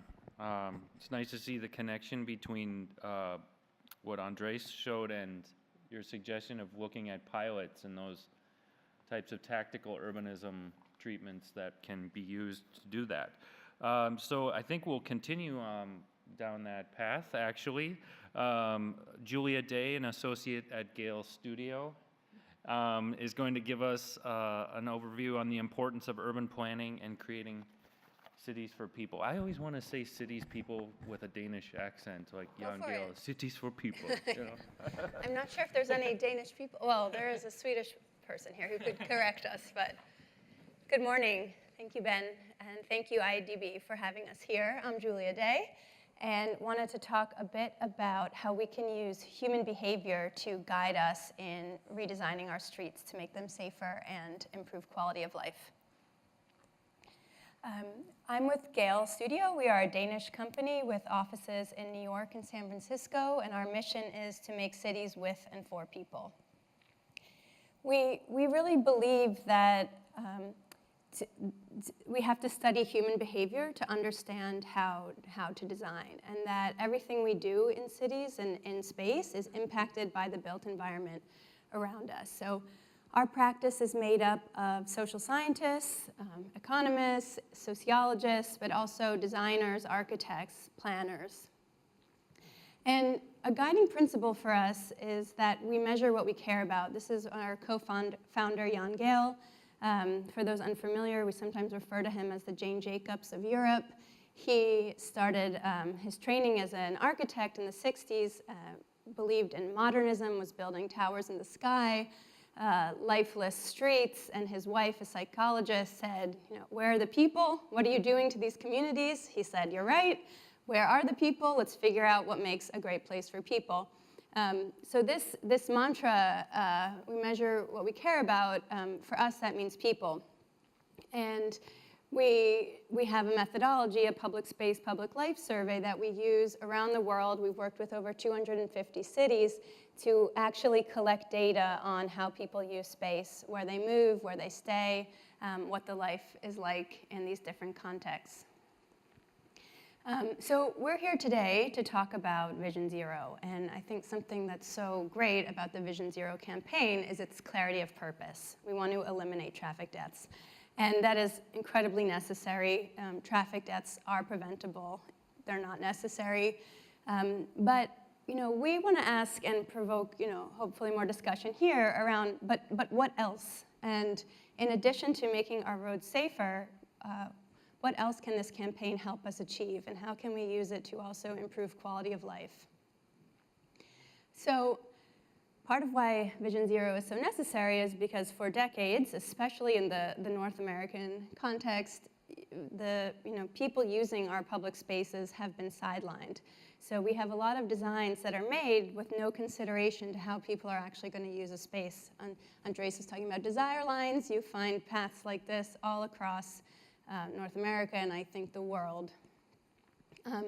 And in studies that Gail has done around the world, we find similar, we have data actually to show that if you don't take people's needs and patterns into account when designing, you end up with very risky situations. So we did a study in London. This is at St. Giles Circus, central London. James probably knows this area. There was an underpass built to help people cross a 5-lane intersection, but when we studied it, 77% of the foot traffic was actually crossing at grade, navigating this busy street because it was appeared to be a more convenient route. We see the same thing in Chongqing, China, where an underpass was built, in the name of safety to support pedestrians, but 90% of people jaywalk because that looks like the quickest way to get around, and why take the stairs, go into a dark space when you can quickly run across traffic, especially if 90% of people do it, safety in numbers, hopefully. And it's not just underpasses and detours that lead to risky behavior. It's also the quality of the walking environment. In Columbia, South Carolina, we did a public space, public life survey with the city and found that over 1,000 people a day were jaywalking in downtown. Even though crosswalks were provided at the intersections, they were very far apart, so it took a long time to get to them, and the general walking environment was very low quality. There was nothing to look at, blank facades, lack of shade, signage tailored to vehicles, and you need to ask permission to cross the street by pressing buttons. So it's the physical design and all the symbols around you that really influence whether you're going to treat a street as a place to spend time or just move from A to B as quickly as possible. And I think an example we've heard a lot about in these past 2 days is the pedestrian bridge. Again, I think things like this are built in the name of safety, but we've heard stories and anecdotes from our colleagues in Mexico City. Pedestrian bridges get taken over by gangs, they feel unsafe, so people choose to risk their lives in an unsignalized intersection just to avoid having to climb the stairs, potentially isolate themselves.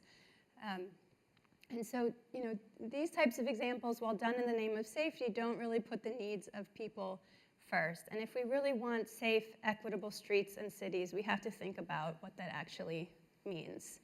For us, we take the approach of really looking at, looking from eye level. What does it actually feel like on the street? And, we've heard so many technical experts here, and I gotta say, I'm a bit intimidated. All this talk about big data, engineering, there's so much amazing work happening here. What I'm talking about, it's not rocket science, you've probably gathered. It's really just taking a minute to think, how do you feel in a space, and what is the quality, and how can we make sure that those things get embedded in the conversation with all these larger, more technical factors. So for example, the things we consider are, our average height. Cultures are different, our climates are different around the world, but there are a lot of things that we share as human beings in terms of our average height, the speed that we walk, the sight lines that we have, what we can hear, and that we need a lot of stimulus when we are walking to be engaged, to feel interested. We need, I think, one stimulus every 4 seconds to actually be interested in a place. A lot of times we use, you see examples of great high quality materials being used to make a street better, but actually deter people from using it because there's just nothing to do or see. And we look at just the most simple things, like where do we walk when it's hot? Where's there shade? When it's cold, where can we sit in the sun? And for us, thinking about how we can actually make our streets safer is also about thinking how we can make them more enjoyable places to spend time. And there are some great examples of how this is actually happening. Andres talked about one, and we've been doing work with the IDB around Latin America on others. This is in Sao Paulo.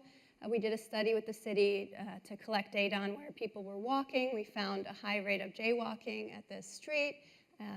Simple tactical intervention here, put in a crosswalk, reduce the crossing distance by 8 meters, and you see a dramatic increase in the number of people who actually use the designated crossing now, 230% increase. And the work doesn't end there. I think the nice part of this example was the city continued to study and found there actually were a lot of cyclists using the street too, so how could they add a bike lane in? And they're continuing to study and monitor and use the data they find to inform the longer term designs. In Moscow, we worked with the city to also figure out how they could make their streets safer. Here, there was an underpass, there still is, to cross this big intersection, but we advised them to put in an at-grade crossing. Jaywalking decreased. And while much more data is needed to actually show what the safety impacts are of these changes, and what I'm sharing is not to be we still need that safety data, but we're saying we should also look at these other metrics in complement to that. And so, while we can't say if this is direct causation, as the city of Moscow is improving the at-grade crossings at roads throughout the city, the fatal crashes are also decreasing citywide. So how can we broaden our measures of success and not just look at where we're reducing crashes and injury rates, but where we're also recognizing streets are places where we can spend time, engage in cultural activities, meet other people, do business. And I want to share a quick example from Mar del Plata, Argentina, similar in some ways to the work in Panama, where we did a public space, public life survey on downtown, looked at 3 streets, and then advised the city on doing some pilot interventions that they could study to inform the more capital construction down the road. And the metrics I'm sharing here are an example of some of the other things we can count in addition to crash rates, and depending on what's important in a certain city. Here, by putting these pilots in and calming the traffic, they increased the amount of space for people by 40%. That's a much more democratic distribution. I think they had, in our earlier research, had found 60% of the traffic on the street was actually people walking, but the proportion of space didn't match that, so this helps to balance that out. With these changes, we found 15% more people were walking. The map shows where we did some of these counts. We do these counts actually by standing out on the street and observing, because we think you can just see so much when you're there, but there's great sensor technology that can help with this as well. 50% more activity on the street, people staying, new types of activities that had never taken place before. 12 parking spaces become 116 seating places, and the shopkeepers approved. 90% liked these changes, wanted to see them stay. And so just an example of some of the other things that we can count as we're making these interventions. And then other factors are harder. Maybe we'll call them softer, that quality really matters too. And we're constantly trying to figure out how we can create methods to capture more qualitative data, but this is a tool we use in our work. 12 quality criteria. That's sort of like a Maslow hierarchy of needs, where we start with protection, and if a space doesn't feel safe, then it's not going to be well used. But in addition to that, we really want it to be comfortable and enjoyable, and that means there should be places for us to sit, talk with others, hear, see things that are going on, potentially be entertained, and all of this will actually lead us to spend more time in a place, which we also believe makes places safer, keeps more eyes on the street, shows that people are there. And we did a comparison of 2 streets in Copenhagen, showed that each had a similar volume of pedestrians walking, but The one on the right had a much higher volume of people staying because the quality was so much greater. And of course, not every street should look like this. Streets have to serve our necessary needs. They have to move us from A to B, be places where we can drive and walk and take transit. But in our city centers, we think it's incredibly important to always think about what are the metrics that we actually want to consider. What is the life that we want?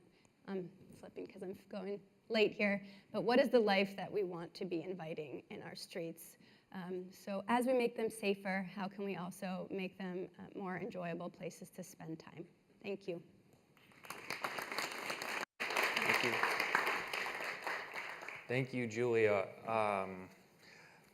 Great to think about wider indicators and things that I'm thinking of Alejandro's presentation yesterday and how we might consider more indicators that are below that top line of fatalities and serious injury.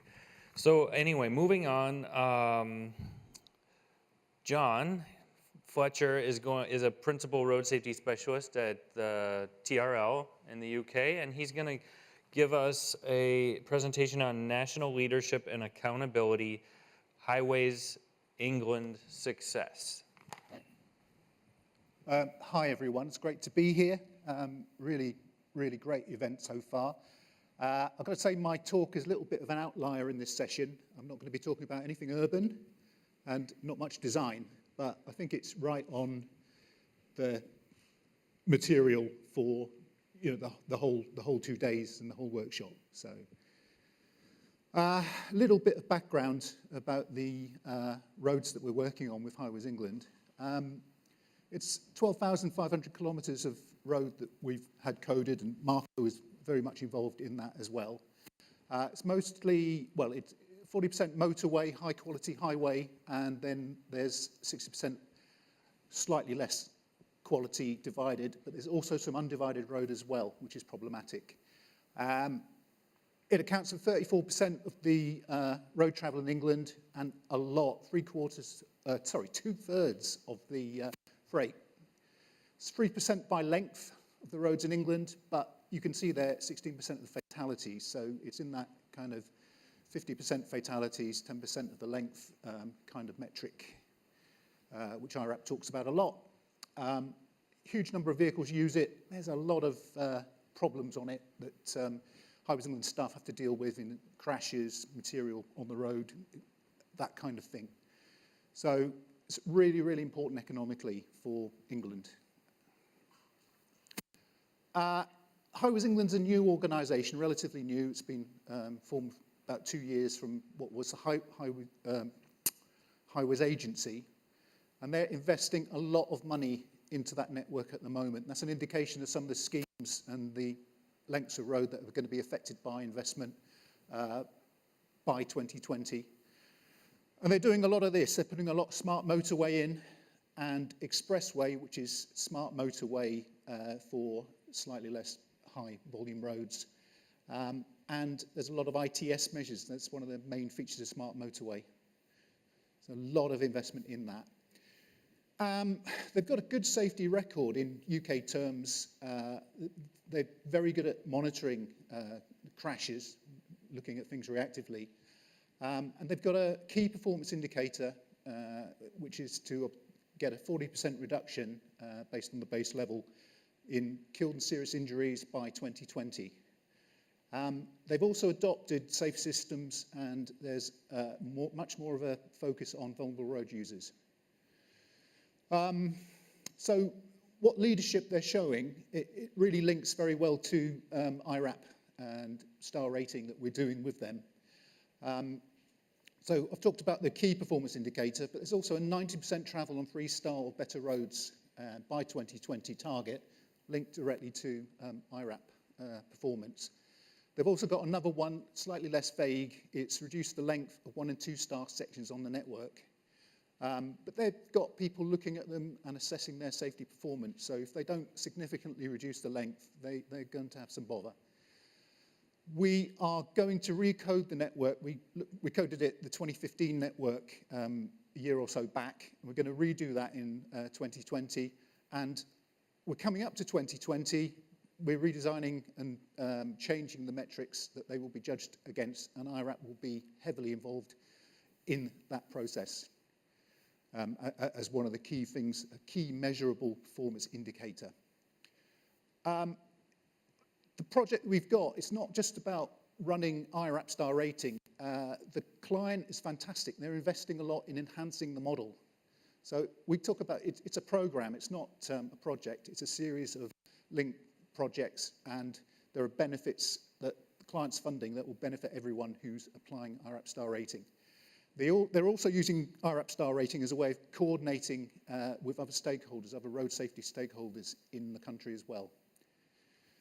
But it's really about achieving practical outcomes and real casualty reductions.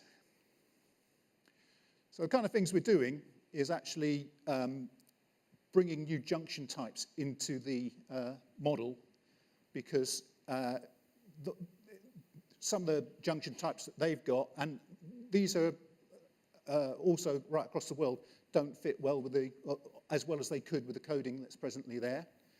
We're also doing things like formalizing the way that fixed and point-to-point or average speed cameras are represented in the model as well.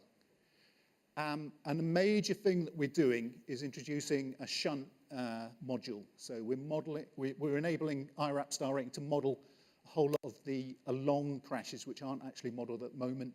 These are things like shunts, and the solution for the shunts are ITS features. And everyone's putting these ITS features in more and more. So it's really filling a demand and a requirement in the star rating. So, I mean, that's an excellent opportunity. So we've done all these, we've pretty much finished designing all these new features. We're testing them at the moment, and they're going to be tested in the 2020 recoding that we're going to do. And then they will be in the model, subject to GTC, Global Technical Committee, affirming that they're sensible and good and going to be helpful. Some practical applications. Housing England have a commitment to improve the verges. We know that what's on the verge, what you hit, really affects the injury levels that result to the casualties and crashes. They've got roads like this, not just divided motorways and better highways, and they don't have rumble strip, these lateral rumble strips everywhere. So I was asked on another project to economically appraise what the impact of rolling out rumble strips more greatly on these lower volume undivided roads would be. And originally we thought it was going to be a bit of a typical economist back of the envelope estimate. But I said, well, we've got all this IRAP data. So we've actually know exactly where there isn't rumble strip, because it's something that's coded. And IRAP will work out the economics for you, and it's done on a really good basis. So it's really, really strong evidence. So based on that, we worked out that you can get a BCR, benefit to cost ratio, return from 3 to 8, depending on what, how expensive the measure is, how expensive the method is that you're going to use to, mill the road or whatever you do to put the rumble strips in. And Housing England have said, well, this is a quick win. This is a great win. We know it's going to be a win. So they've set up a fund to actually roll this out widely. And it's directly because we could use the IRAP data.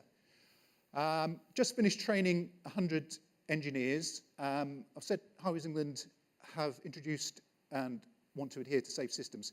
We are behind the curve in the UK. So part of the training that we rolled out was safe systems, but also explaining how, the basis behind IRAP. And the engineers, we had a fantastic reaction to the training. They really want to use this. They understand the benefits of looking at risk rather than the reactive method of looking at crashes. We got a much better, we thought we were going to have to sell this a bit harder, but some of them were really, really ready to get on and run with this and actually apply it. So we took them also through generating the Safer Roads investment schemes and also these USDIPs, which are the flexible version of the SRIPs, if you like. Practical examples, they've got some shocking high-risk roads with, that are 1 and 2 star.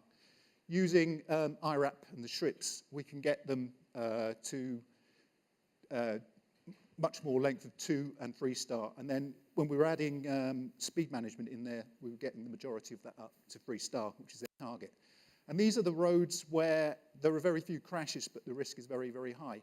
They'd looked at this from a classic point of view, classic engineering approach, which is to try and look at the crashes and said, well, we don't know what we can do here.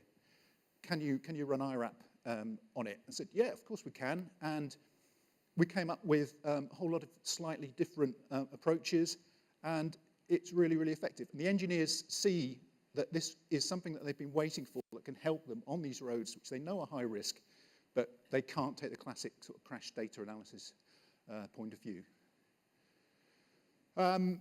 It's also being used as a way for cooperation and coordination.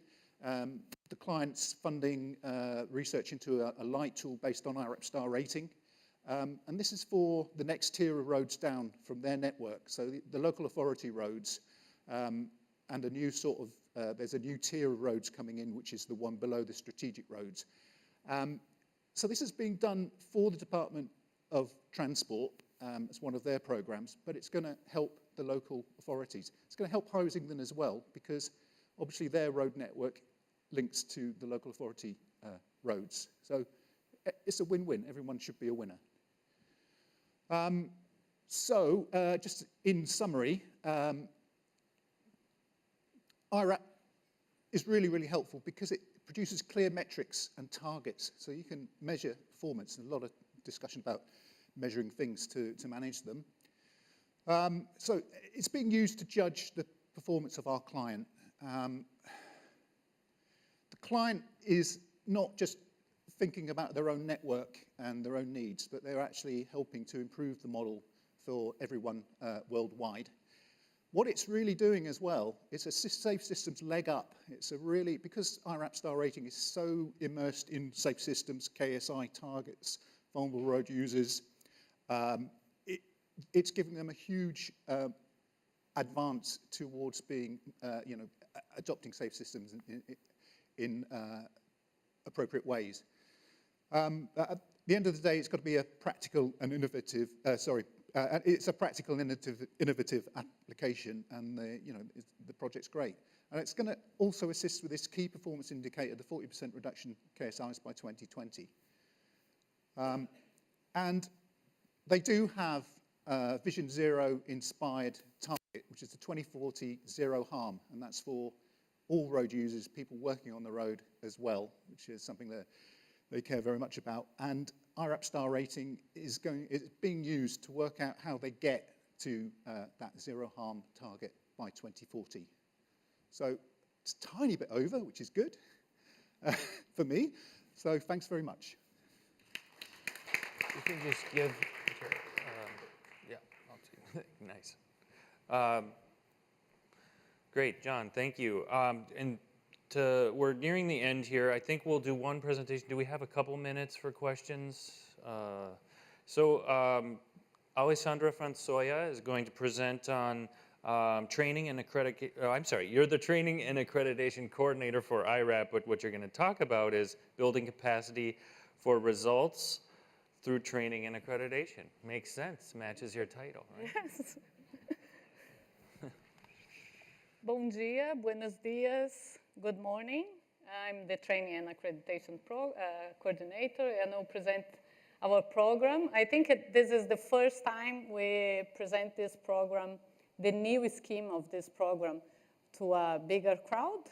And we have been showing people what we are going to do next. And this is our small launch about this program. So IRAP has been doing training and accreditation for many years. And with an increase of demand with United Nations countries, companies, and developed banks setting star rating targets, we decided to review our scheme. And we understand that quality and repeatability is essential to perform a star rating. And we also want to build capacity worldwide. We did an internal and external consultation to review and develop this new scheme for training and accreditation. Our accreditation is voluntary, but we really recommend for those that are commissioning IRAP projects to request the staff and inspection system accredited by IRAP. And we charge fees for training and for accreditation to meet our costs and support our charity. I'm very happy that I am going to talk after James, because this is our methodology. This is the basic graph that James presented before. And here in this methodology, what I want to show is that to perform our star rating methodology, here we want to accredit suppliers to perform with quality, as I said, and have them accredited to do survey, road coding, and then here we call it analysis and reporting, and very soon to accredit them to do the design stars. So this is what I am going to talk about, how to, and this is a big invitation for you all to know more about IRAP and to promote our accreditation and commission projects with IRAP projects. So these are the modules that we are delivering now, the topics that IRAP deliver for training. And here, as you can see, these 3 topics are eligible for accreditation. And soon, I have to say that. Star rating for designs is a new topic. And we are already delivering star rating for schools training, but this will be also an accreditation topic. So these are the ways we deliver training, face-to-face, by IRAP, or by a trusted partner. And here we have LabTrans, TRL, delivering IRAP training topics. And we also deliver training by webinar. And we want to, soon we want to have our online training platform. So we have 3 types of accreditation for activity, and this is only for individuals. On survey, coding, analysis, and reporting, coming soon, as I said, star rating for designs and star rating for schools. These are only for individuals, and the individual can be accredited in 1 or more of these activities, and also for inspection system. This is for companies who own and manufacture the inspection system, and on survey and coding or coding. And another type of accreditation is for training, can be for organization and individual. This is one that we are piloting very soon. So just a little bit and very quick about the process. We want to be very transparent with the process and reliable for you to really commission projects with IRAP methodology and request the accreditation. For example, first for the first time accreditation, the suppliers or the candidate needs to take training. Then for activities only for individuals, or face-to-face or online, we charge fees.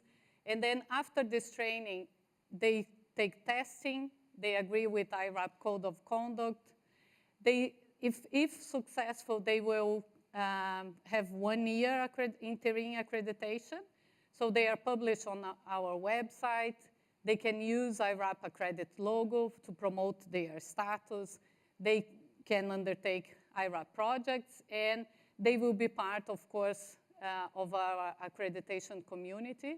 And this means also the support of IRAP to their requests and questions. We have our forum on VIDA that people can join and receive support for their projects, questions.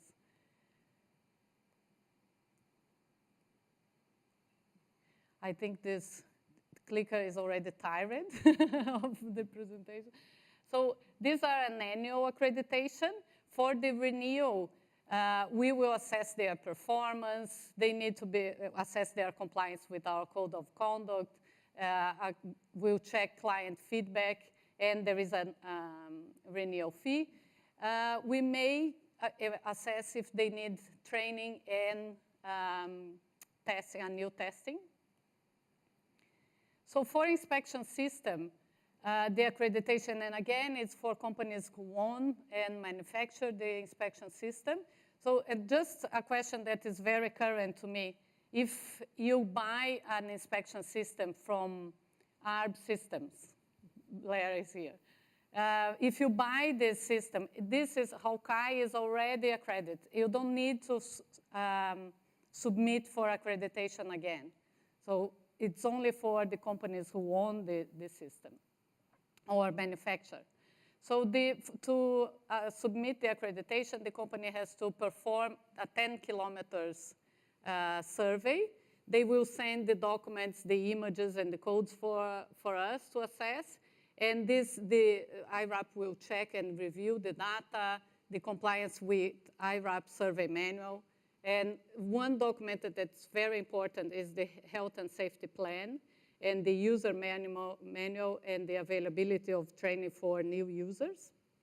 If successful, they will sign our code of conduct. Again, there is a fee, and they will be listed on our website and be able to use our logo. This is a 3-year accreditation. For renewal, we just perform again. We assess their performance, again, compliance with code of conduct, and there is a renewal fee. If there is updates, then we'll check everything again. So to know more about IRAP, this is an invitation. We'll have a webinar series next week in partnership with ARB. Blair is here, presented yesterday. This is a very important partnership for us because we had a big demand from Australia to know more about IRAP. We've heard about their new plans, government plans to perform star ratings. And then because it's English language, I think we can open to everyone in the world. So it will start in next week with introduction to IRAP. We'll have road surveys, attribute coding, Vida Creator, and these 3 topics are eligible for accreditation after testing. This is a very basic webinar, but it will be a good opportunity to know more about IRAP methodology and the accreditation. So you can know more. I have flyers in the display table outside, and you can have more information about our scheme, training accreditation on our website, or just type IRAP training and accreditation. It is on Google, very easy. Thank you very much. If you want to know more, my email is here. I will be around as well. And thank you very much for the opportunity to a small launch of our training and accreditation. Thank you. Okay. Obrigado.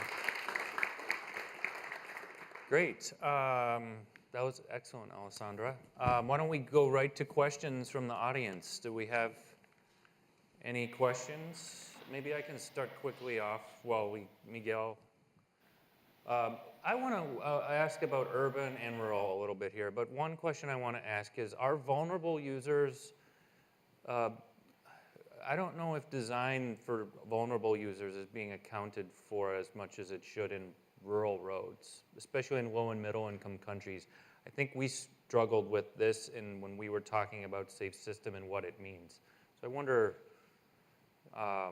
James, maybe you want to comment because you were talking about the tool, but how does a safe system in Vision Zero consider vulnerable walkers, bicyclists, cart pullers, and things like this? Yes, certainly from my previous experience being out on the road in East Africa, that's the predominant mode of transport was walking, and you had these big interurban roads that were typically 1 lane in each direction, and that suited the amount of travel that's on them, but the pedestrians just weren't being looked after, and it's that kind of one that you've got to look at the scenario. What's the purpose of the road?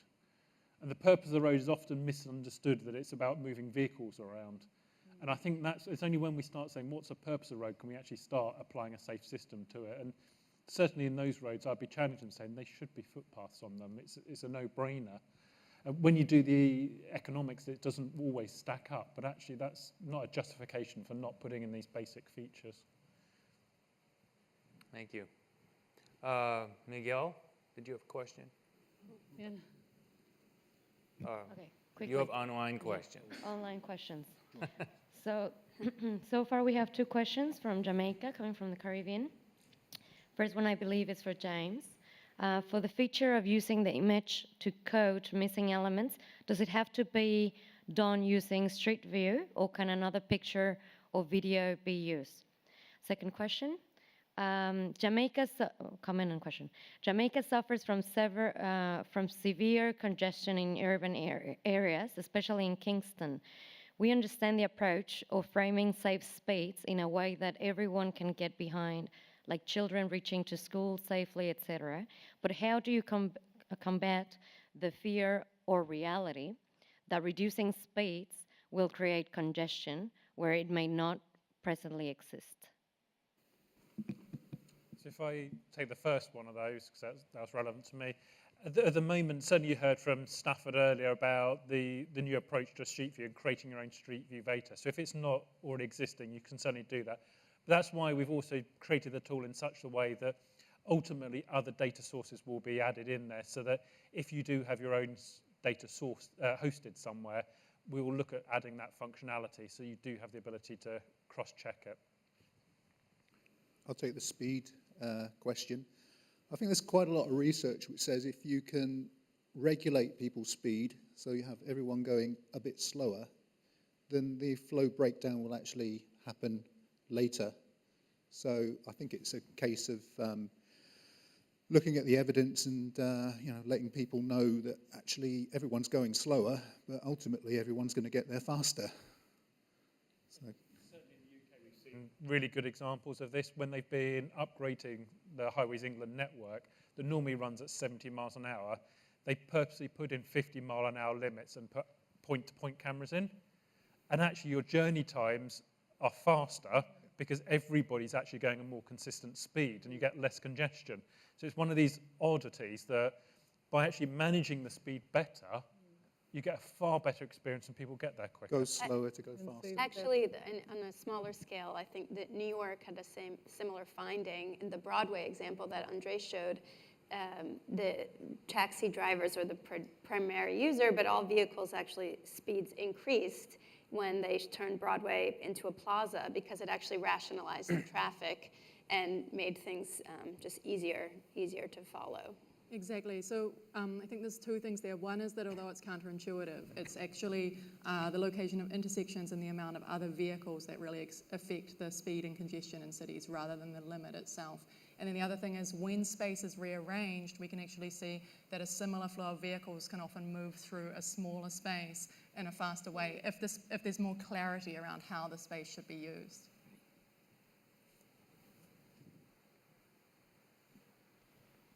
Go, Miguel, why don't you go? I think you were waiting. Okay.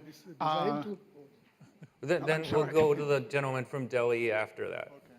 My question is for Ana Abril. It's regarding speed management.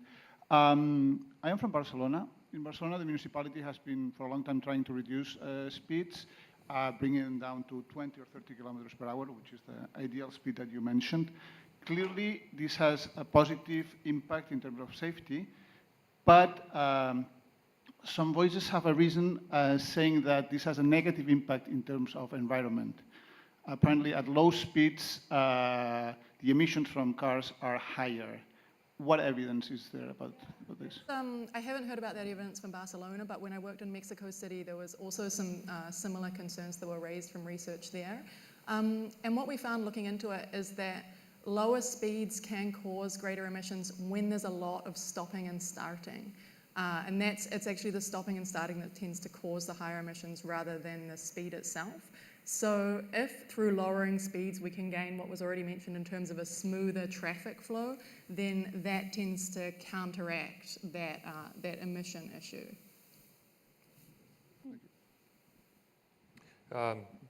Sir? In fact, the design tool which you have prepared, does it take into account the difference between the state highway the highway passing through urban area and rural area? Because most of our motorways or national highways are passing through rural areas. And there is no pedestrian traffic, no cyclist traffic. So we don't, in our standard cross-section, we have no provision for pedestrian footpath or cyclist. provision for cyclists. So then it will make, star rating aberrations. So I think this tool takes care of this important difference. When a highway is passing through rural area, then what is the predominant type of traffic which is going to use? Otherwise, it will give a different signal.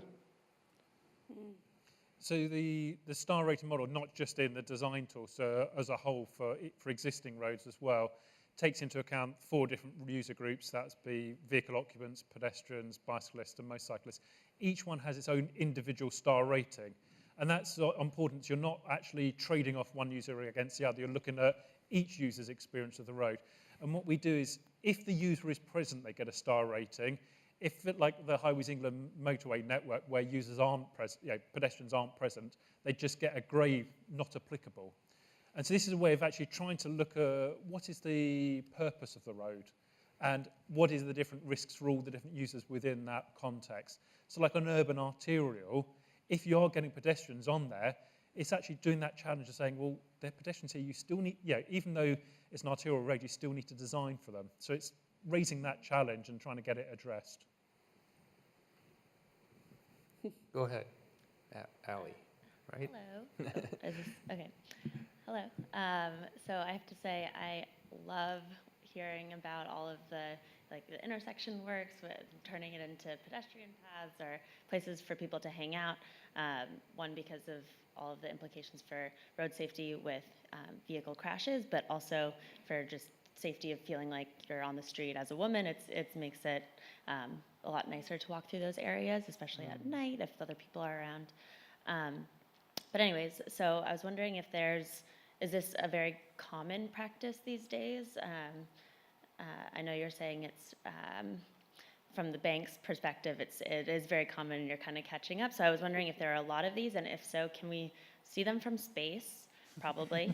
And 2, if there are a bunch of them, people can email me, we can outfit you with Street View cameras, or not the user-generated Street View cameras, and you could take those images and then we could put it into that Voyager story that's on Google Earth or something, and teach people about that this is going on. I mean, maybe I'm just late to the game, maybe everyone knows, but teach people that it's going on, and also just educate them about, use that as a way to get into road safety. So it's not really a question, it's more of an idea, but if you guys have any thoughts about that, I'd love to hear. Love the idea. I think that'd be great. Me too, let's do it. Yeah. And I mean, I think it's definitely this, there is a movement towards testing and trying things out with tactical urbanism, pilot projects, temporary projects. They get called different things. And we're definitely seeing it in our work around the world happening more, but my feeling is in the greater scheme of things, it is still fairly rare. But one of the challenges that we see is that the testing is a huge success, right? If we can work with a municipality to actually test something and sort of do things in a different way than they've done them before, that's great. But we're seeing that a lot of times the pilot then becomes the project, and really pilots and tactical projects should be used as a way to address a longer term goal. And they really are a way for us to learn about what's possible and what the design can be. And it's important that we make sure to continue the investment and go back with more durable materials and reinforce these projects when we learn if they work or don't work. And I know we see a lot of pilots that go in and they're beautiful and they're great and people get excited, but then the investment doesn't always follow. Yeah. So I think that's another challenge, is figuring out how pilots are always part of a larger strategy, and that strategy is invested in. I completely agree with that. From the perspective of how popular is this, in Latin America at least, at this point we have 11 pilots going on, and most cities that we go, they don't know about this. Even big cities like Mexico City. They have tried these at some very specific kind of they call specific projects that don't add to something more systemic. So I think that there's a lot of things to do, at least in Latin America, in this regard. There is a lot of demand. What we have been seeing this year is that most cities say this is a good way for us to, one, to get inputs on the final project, two, to create consensus about this. Like, for example, usually for every project that we have about making a street pedestrian, we have all the commerce in the area saying, you're gonna kill me. And what we have seen is that once you do it, sales increase. So this is a way to show them and to increase consensus around the project. And the other thing is also a good way to test for participation. You know, a big problem in economics is always that how to make people to reveal their preferences. So you have all these surveys of how much are you willing to pay for this and that, but that's a perception. With this, you show if people really like that idea or not. They are voting with their feet. So it's been very popular, and I think it's gonna grow a lot. It's cheaper, and I totally agree also with the problem of how we make sure that this is not confused with the long-term project. One of the things that we do is always say, first, a pilot is temporary, meaning that it has to have a strategy for exit. Second, the pilot needs to inform some recommendations of how to go from the temporary to the permanent. But third, and most important than that, the pilot needs to inform how to go from the temporary to the permanent, but also to the more programmatic public policy approach. Because we cannot, as a bank, we cannot be dealing with this and this intersection. We need to deal with the program, at a city level, of how to create public spaces or how to deal with more safer roads or so on and so forth.